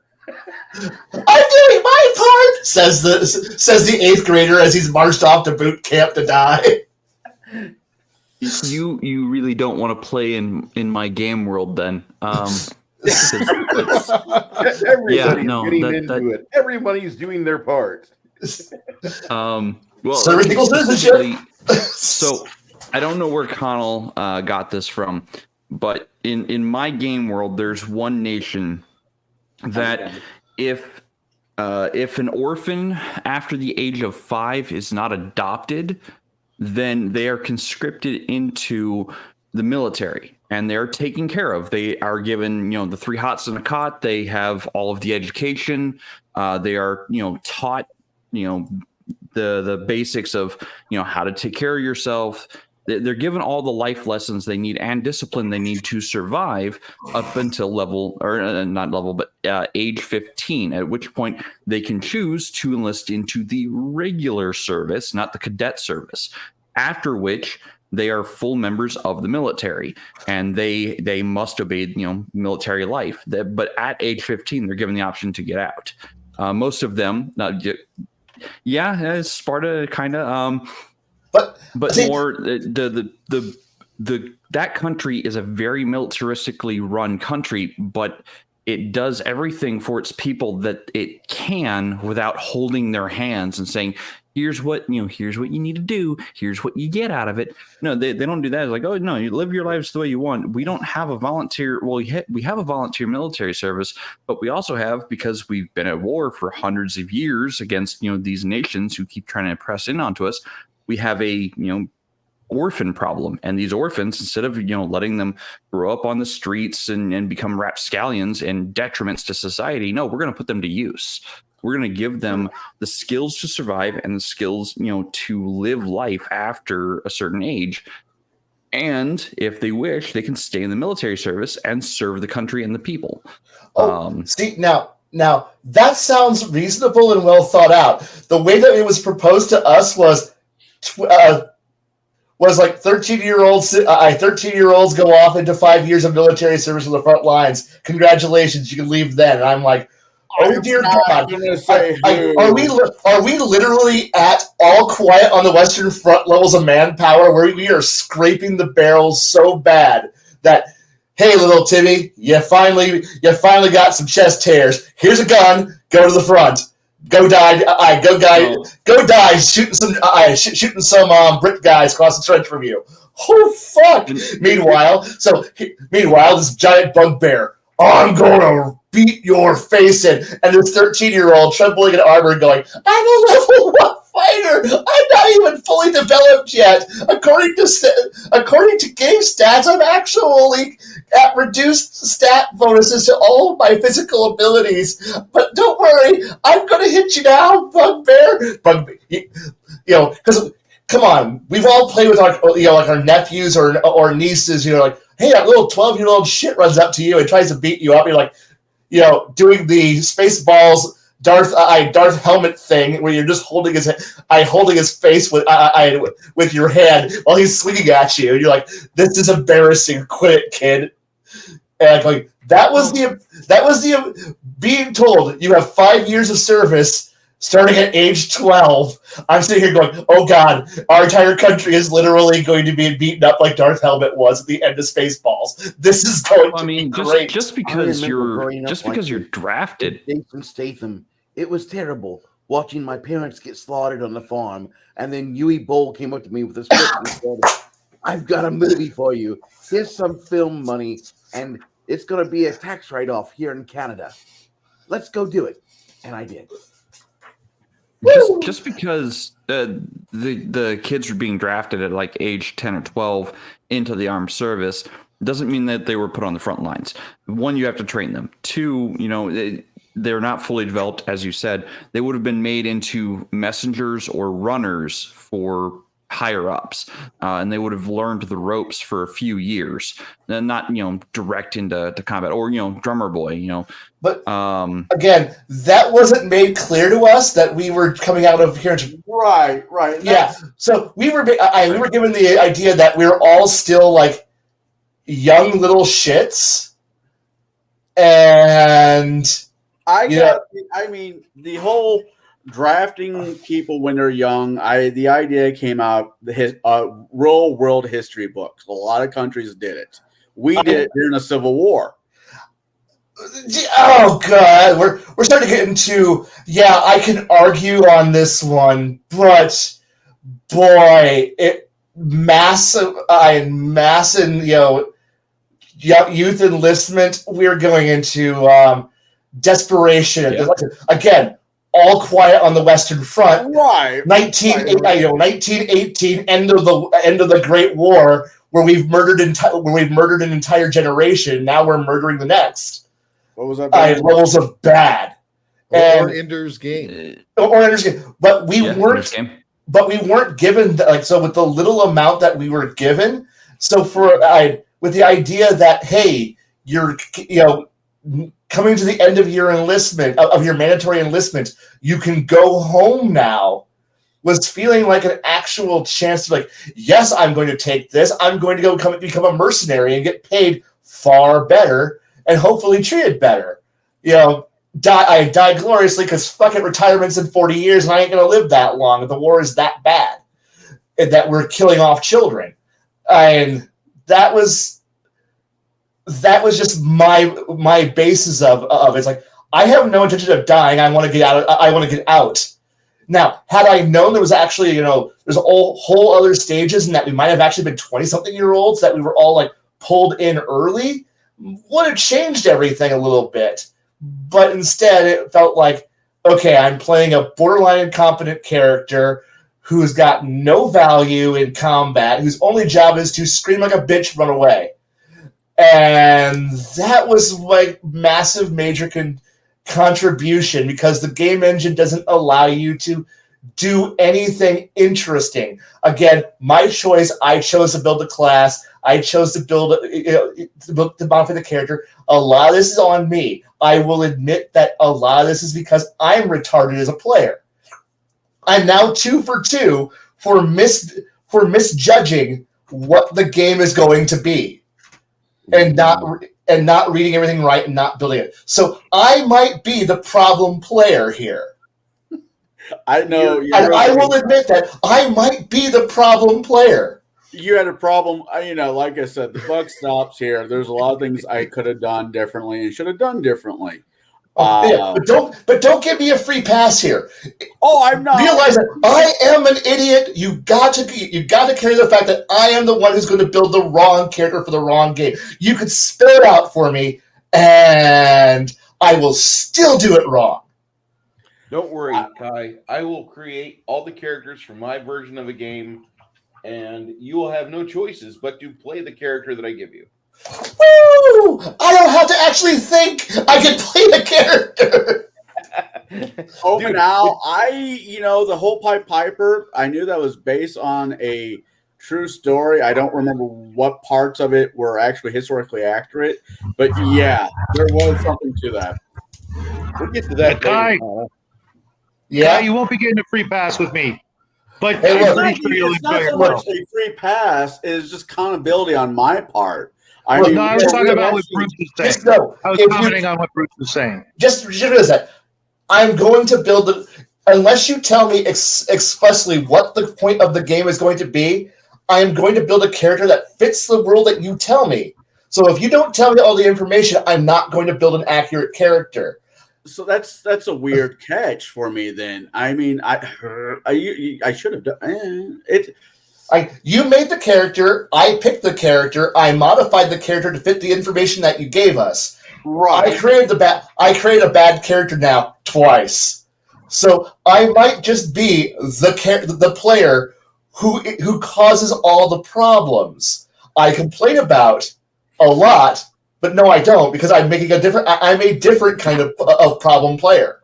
I am now realizing this because I'm now thinking back to I always build the wrong character, but I don't stop playing it. I continue to suffer through my own mistakes because I enjoy being wrong.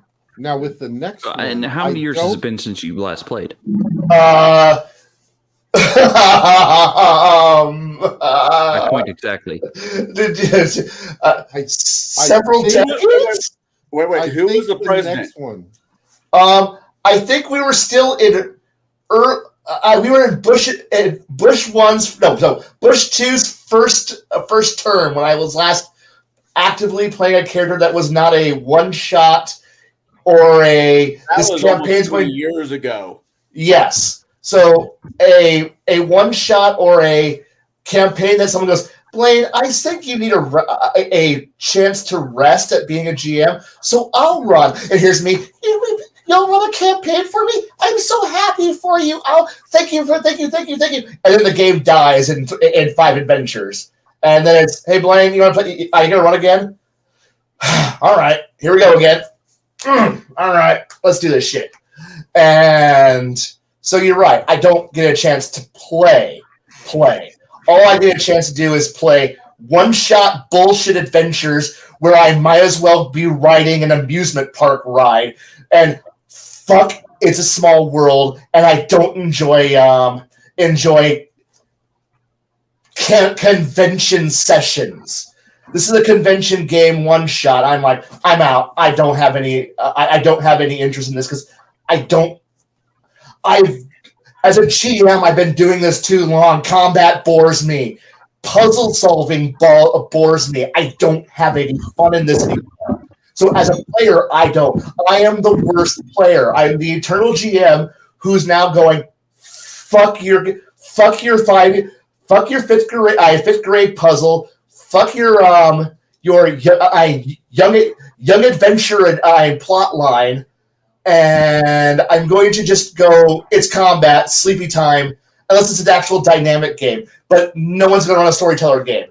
No one's going to run a storyteller, and no one's going to run. Excuse me. Okay, What? yes, you. What? Yes, I'm sorry, you. You'll get What? one. I'm going to have so much fun in that one moment. And I'm going to make sure I make a character that's completely wrong for the situation just for you. Yes, I've already said. I want an Eclipse class.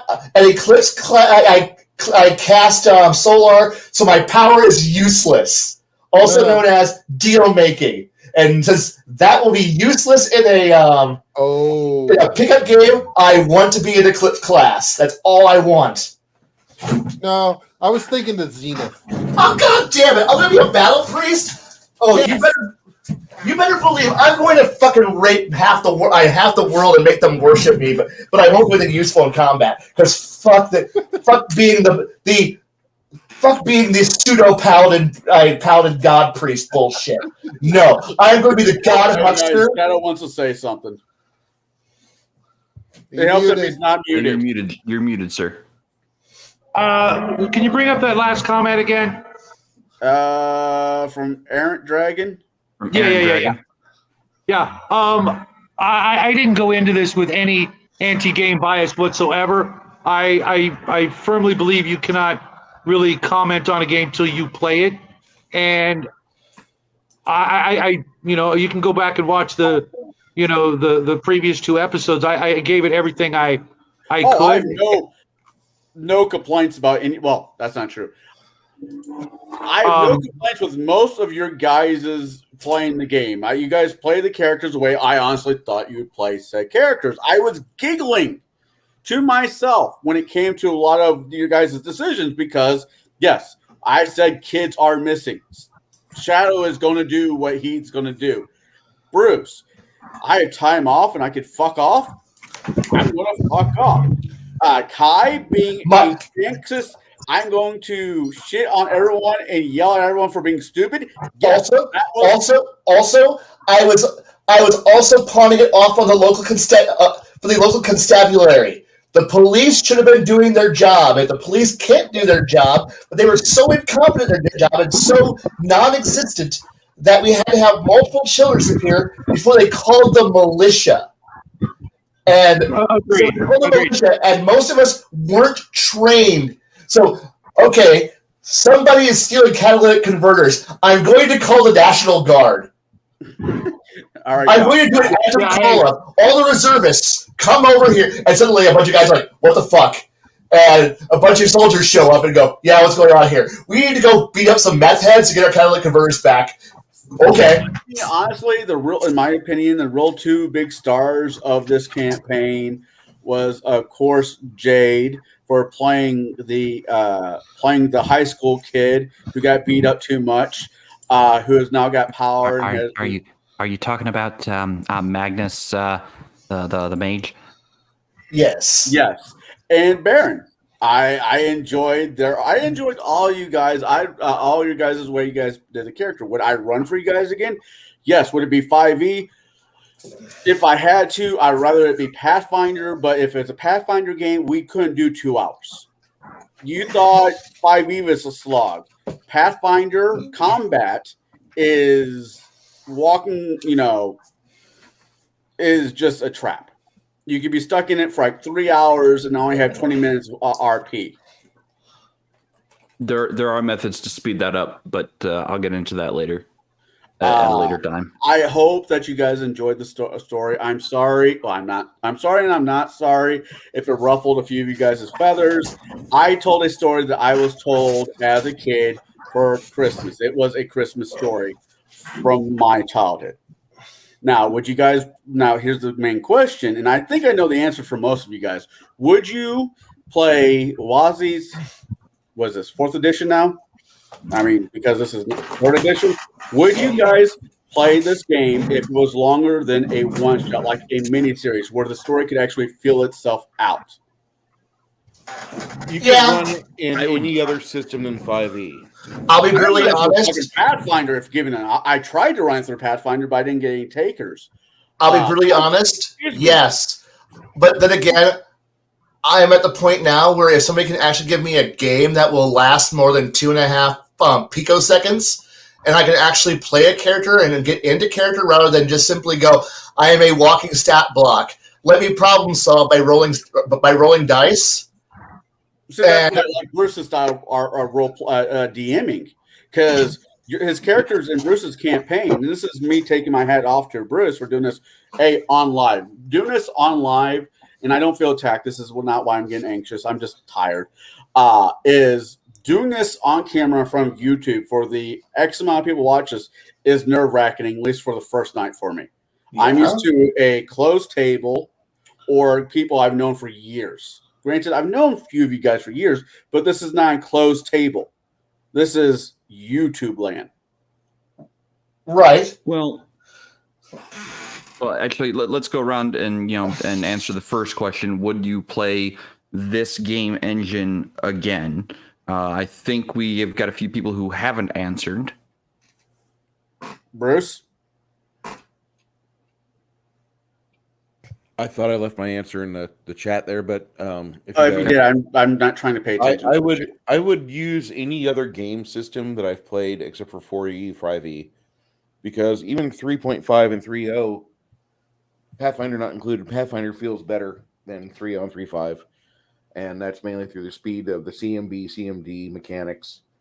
I don't like the way 5E resolves a lot of things that the GM has to educate kind of on the fly. I really don't. And Pathfinder, as much as you guys want to bitch about Pathfinder and accountant gamings and Jewish friendly games, and I don't give a fuck if you guys like that or not. I love Pathfinder. I really love Pathfinder for the fact that they do try to have a guideline for everything, if not a solid rule for everything. 3.x gaming is not bad. It's not great.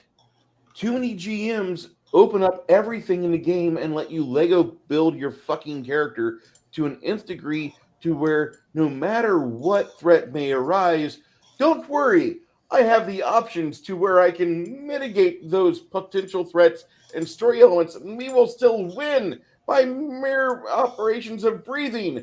We might as well be Rey Palpatine in Star Wars. Everything we do is stunning and brave. We win. Don't you understand? I rolled a 1. I still win. Yeah. I just fucking hate the way that too many systems are so open-ended that they allow so many options to where there's not a single way for you to potentially engineer yourself to a point of failure. I really like a game that does have a preferred option, optimized path, but the GMs exercise restraint and not optimize the NPCs and bad guys and foes the players face, and they tell the players, do me a favor. We're going with these guidelines for character creation, and you can create a character that's really cool. I want you to make a player that's a character that's fun to play. If you create a mathematical monster, I will open up the doors to hell and kill you in 2 rounds of combat without any concern for your feelings. And I will make sure that I leave a greasy spot in the battle mat where your character fell. I don't give a fuck. I will make it a point of pride that you tried to create a character that beat the game. But because I have all the rules, I have all the books, I have shit for templates. I have templates for years. There will never be a situation that you think you can outplay me. I've played this game for 20 years. Yeah. And I hate games that the GMs are the ones who control it, and they don't control it. They just allow the doors to swing open, and the character's like, I win. I rolled a die. I win. I hate that. I want the players to have to think. And more importantly, I want them to be able to role play. Because otherwise, if you're not talking and interacting with the other players and trying to engineer good ways to play a game, then why are you playing? Just go back to Diablo 2. Go into the Den of Evil with your new fucking barbarian Amazon build. I don't give a fuck. You bored me. So I want people to have a game that they have a firm hand on that they don't allow everything in the game. If you want to run OA, great. You've got Tabaxi, you've got fucking Kitsune, and if you want to have humans in your game, go ahead. But for the most part, this system fell apart for me at combat. And a lot of people hinge their game decisions on combat. I don't like this system for a lot of reasons, but if I was just judging it on your ability to run us, I would give you 4 out of 5 stars. Yeah. Okay. Where did you fall apart, Conall? The combat, and it's okay. My game, when I run my game, I know you guys are going to fucking eviscerate it because somebody's going to be like, there's too many numbers here. And I expect that. But I'm okay with it.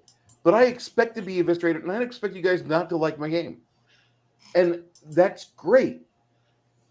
Because the criticism of a game engine will make it better over time. Yeah. That's a hard, I completely agree with that. Your way that you ran the game, you collaborated with another person to help create characters we didn't really have much choice on. I like that. I don't want to have choices to create a character because heaven forbid I get a chance to learn the rules of whatever engine I'm playing. And hold on here. I've got to make myself Ray Palpatine. Cross off this here, add this over here. A straight 18 character down all 6 stats. And I don't want to do that. I want to play a game that I enjoy playing with friends. And this game was almost that. I had more fun with this game than I did not have fun.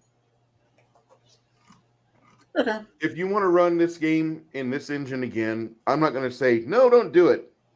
If you offer it to me and be like, Bruce, it's your decision. No, run it in Pathfinder. Okay. But you can run it in whatever game system you want. I just ask that before you run your combats, evaluate your combats, do a little mental math during the rounds, and figure out, is the combat going too fast? Is it going too slow? And just fine tune it. You have the ability to do that. I've seen you run games before. 5e, probably not the game system I would recommend for a lot of people. And I would probably say that there's, as much as Crafty defends it, he can, but there's better systems out there. I would tell Crafty to run Conan 2D20 because I've seen him run that before. And it was great. It was glorious. All right. Jed, I did see your comment. That I did catch that one. But would you play, well, actually, both questions for you. Would you run a 5th edition game or would you play a 5th edition game for either one of them? So I would play in 5th edition again, yes. But I would not necessarily play in setting specific games. It would have to be homebrew. And one of the things that would have to change if I'm running 5e, one of the things I would change is the flow of combat because it is a slog, but that's also a carryover from 3.5. From my observations of 3.5 as a player and game master, there are things I would do to speed up the combat aspect, so I'm not spending as much time focused on rolling dice to swing swords. I think Bruce is right, in that aspect. I think the engine kind of fails at combat, but there are things game masters can do to expedite or expedite that a bit, and make it not as much of a slog. And if some of those things were implemented, I think it could make 5e probably a good Sterling game engine.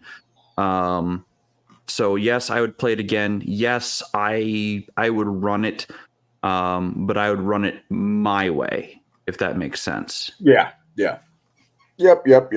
All right, Baron? I would play and or run in 5e, but not D&D. There is a few other games that actually use the 5e engine that it actually works better with. One of them being the new Stargate SG-1. I would probably say came out- Stargate. Yeah, two that came out a couple years ago from Wyvern Games. That one is actually, with the way that the rules are set up for it, it works very well with the engine. They did tweak the OGL just a little bit to fit, but overall it is the fifth ed engine, and it definitely works a lot better, even better than the D20 that came out, quite a few years ago.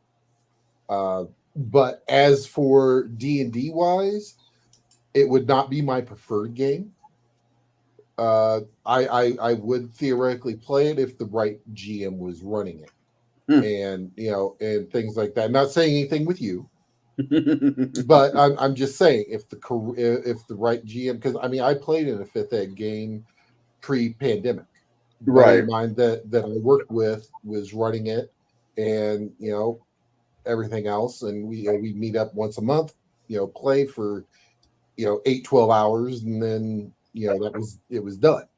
But it was, as for running it, I'm going to agree with Bruce here. There are better systems out there to get the same results. Yeah, that's fair. That's more than fair. Kai, I know you run Pathfinder 1 and Pathfinder 2. I have run D&D 5e, and honestly, no.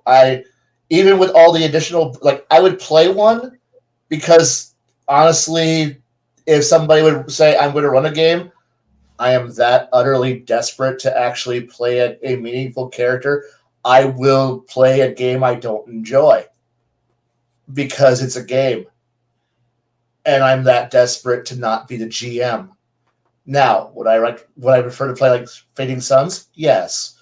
Rogue Trader? Yes. Any other game on the planet? Yes. Yes.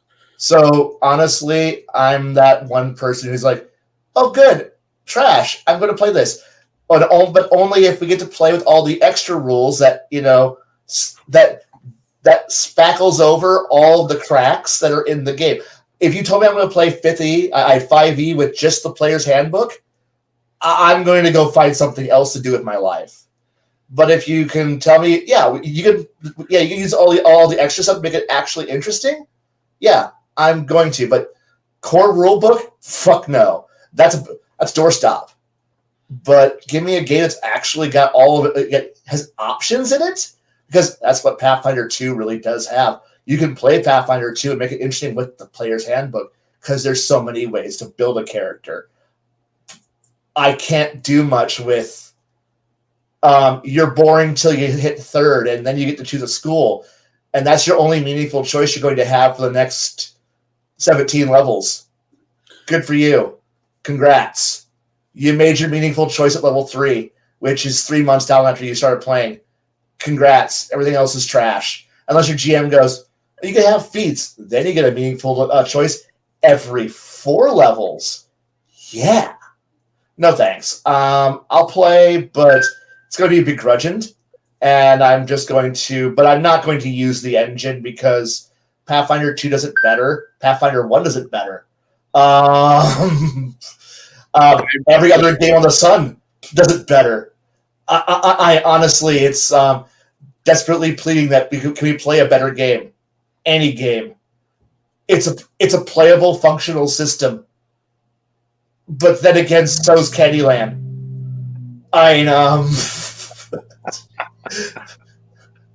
So's Battleship. We could play those and just as much fun, right? Right. Yeah, that's about what it comes down to.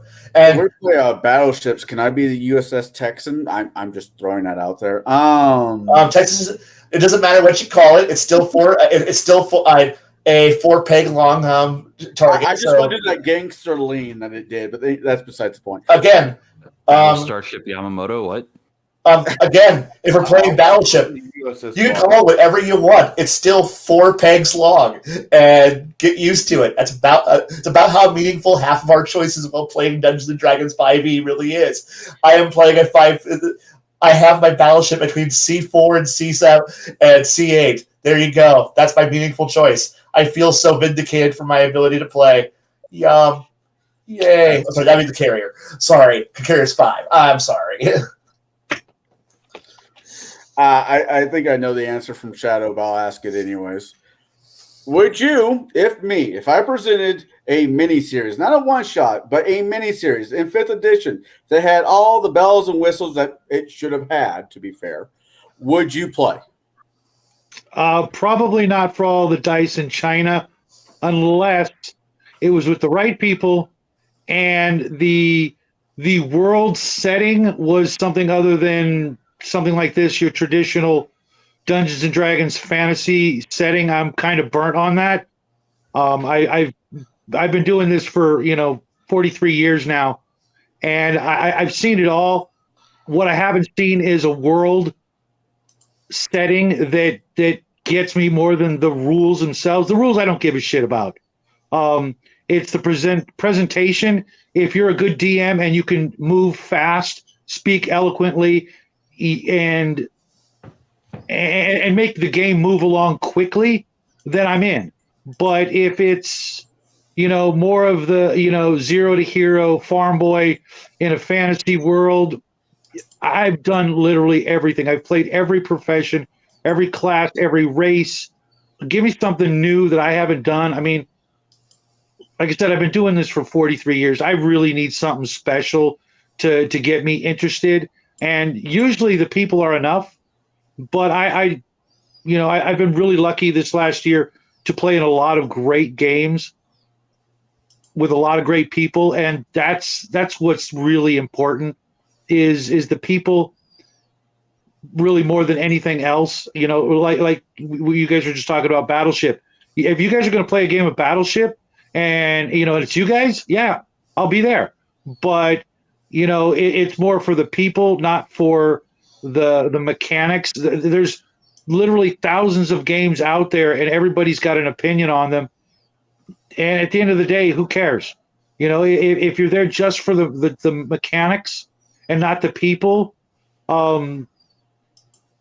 maybe you should write a game and be one of the guys out there, who are focused solely on that as opposed to the social interaction. That's what I'm there for. And if you can give me a great game world where you can describe the world in a way that will, make me go, wow, that's something different.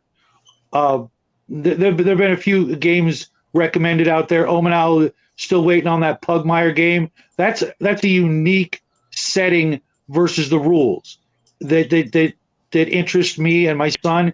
We don't care what dice you roll, what how many lines are on your character sheet, how many feats, any of that crap. Give us something that we can latch onto that has character and flavor and excitement written all over it. How my chances to roll to hit and things like that. I don't care. That's fair. Well, if I did run the story again, I would definitely love to do it more of in a miniseries type situation, and it probably would be for this group, but probably not on this channel.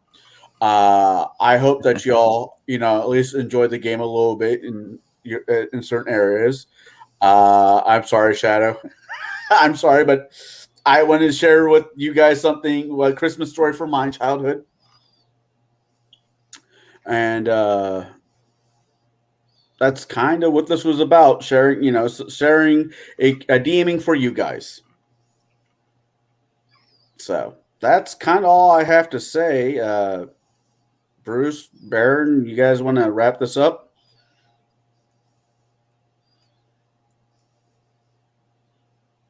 Or, hey, I can by saying, Jade, what are you doing this week? Got any videos coming out?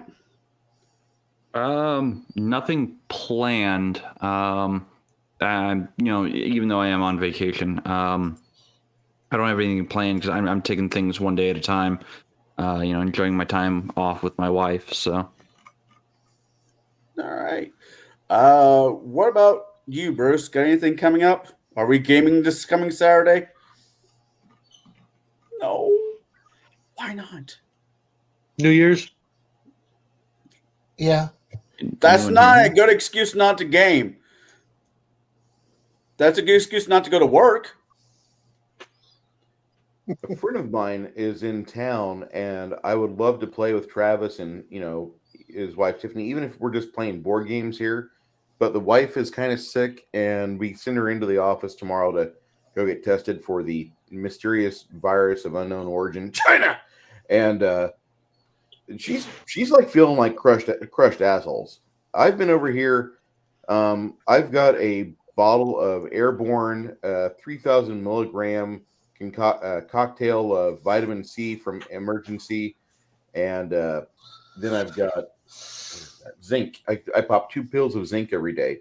So with that cocktail that I just told you about, I'm sleeping in the same bed as her because we aren't rich, and I really like my bed, and she likes the bed. So she faces one way, I face the other, and I'm not sick yet, but we both had it really bad last August, and I was in the hospital for it.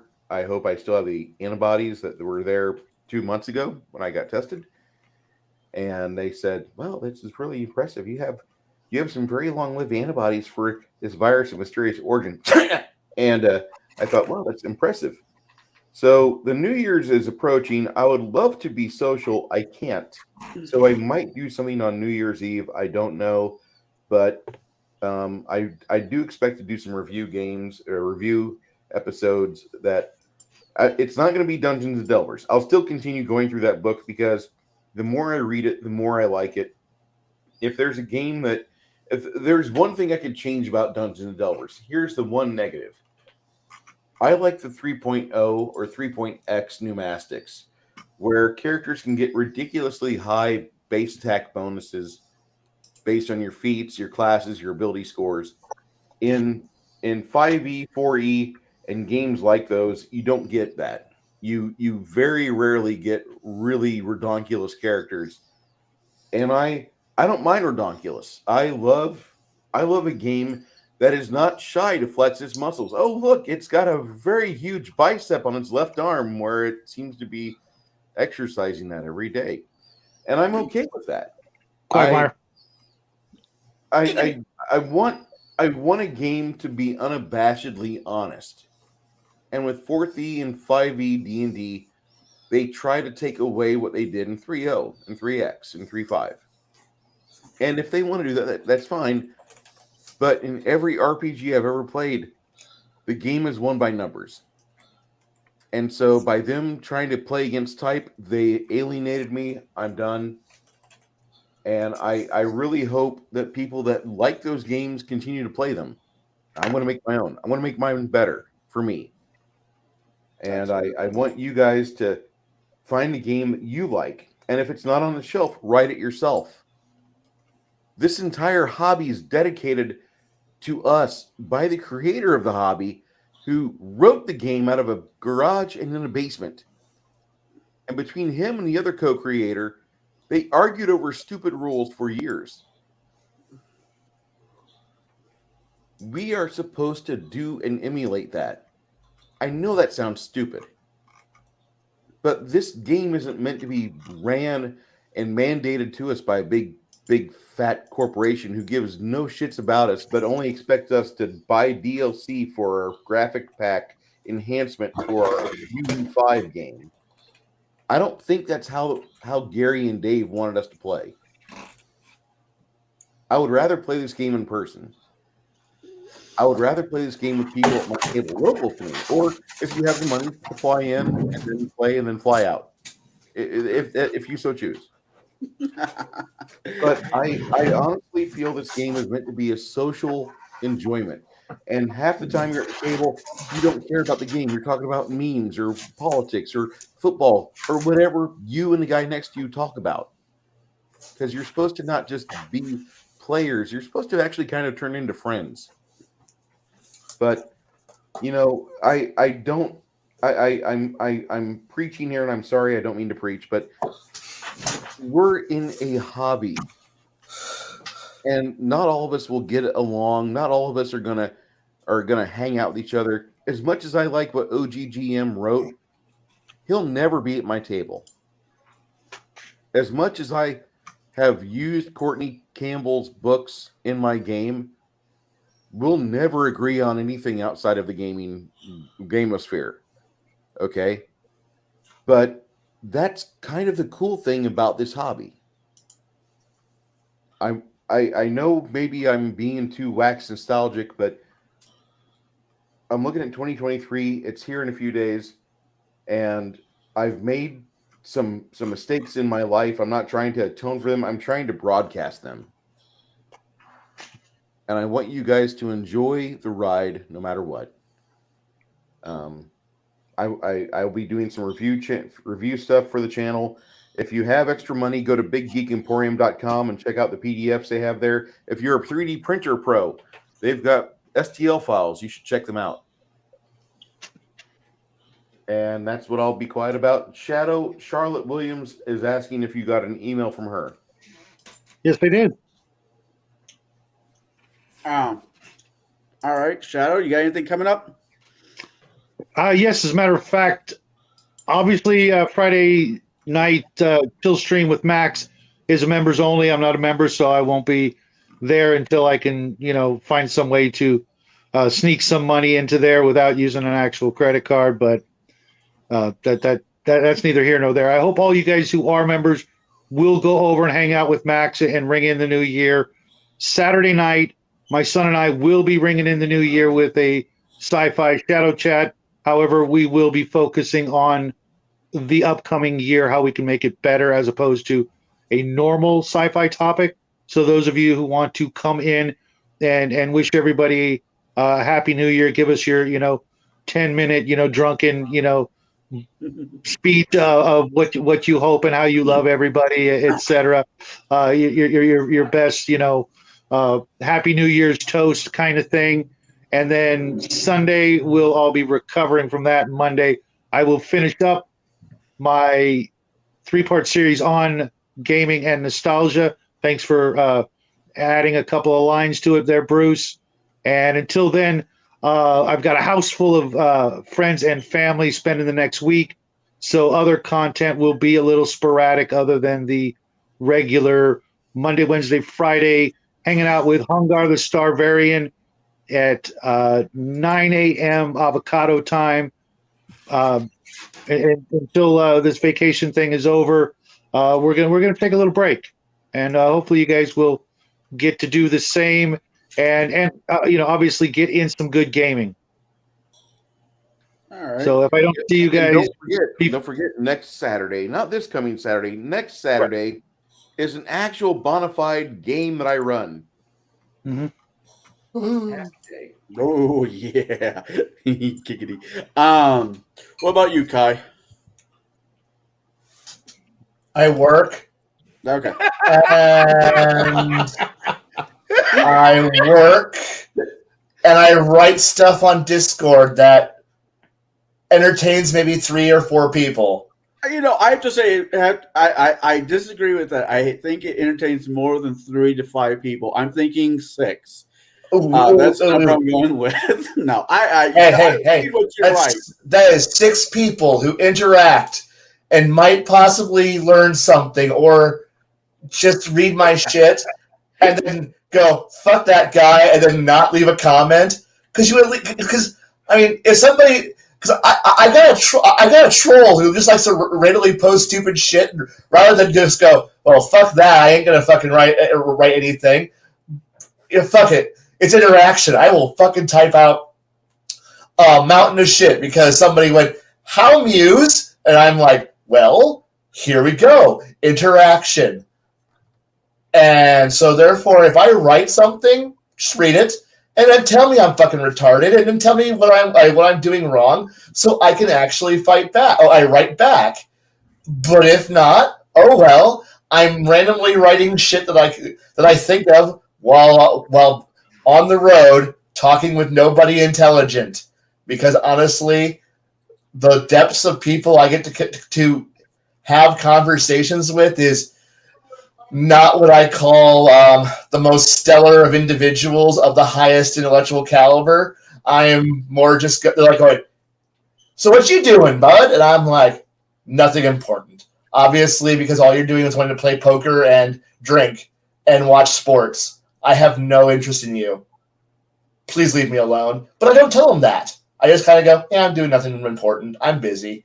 I'm sorry. I feel kind of targeted by that statement because I love playing I love playing Texas Hold'em. I love taking stupid people's money. Okay. Cool. You might actually be playing poker against my boss who loves to play that. And that's what, like, everybody I had people at work who are either playing sportsbook and betting on the sports ball games and talking about cars and figuring out how to con more money out of people from various scams. And I'm sitting here going, okay, as soon as I get home, I need to go write a small thesis paper on something random, or while I'm waiting. Yeah, so no, I feel like reading your stuff, I should walk away with a college credit. I mean that as a compliment. I understand. So please, if you have questions, interact. If you read, please interact. That way, otherwise, I know I'm just screaming into the void and having three people yell back. So it isn't the void yelling back at me, and I'm okay with that. You know, Kai, I'm gonna start having to read these onto instead of doing a meme review, which I would like to do. I should just do like a Chimerian's musings of like various things that Kai said in my Discord, and I think it would be fucking brilliant. I honestly do. Well, okay, Conall, then you do it, and you get the views. Do you hear the way I talk English? It would be a bad idea. I'm a very good motherfucker. Do you speak it? Barely. I mean, honestly, I'm just typing down shit off the top of my head. There's very little actual research going on there. So that is literally the bulk of my entire week is between prepping and doing other shit and then showing up here. Because honestly, I love you all, but this is the bulk of my social interaction for the week, and I don't want to get on other streams and have the same conversations we're having now. I love you all, but small doses. Of arsenic. I mean, no. Hey, if I die, I'm okay with this because then the pain's over. All right. I could type it out, Omanau in Gaelic. I've yet to been able to master actually speaking Gaelic. I've been working on that for the last year, and I have the language-wise, I'm up there with like a 4-year-old, fourth grader. All right, Baron, what do you got going on? Well, I am still going through Cowpunchers, so until I actually get through it myself, I'm not going to do my review because I want to have fairly good grasp of it before I actually do the review. And actually, here in the next week or two, I will be putting up an unboxing of an upcoming Kickstarter and everything. So yeah,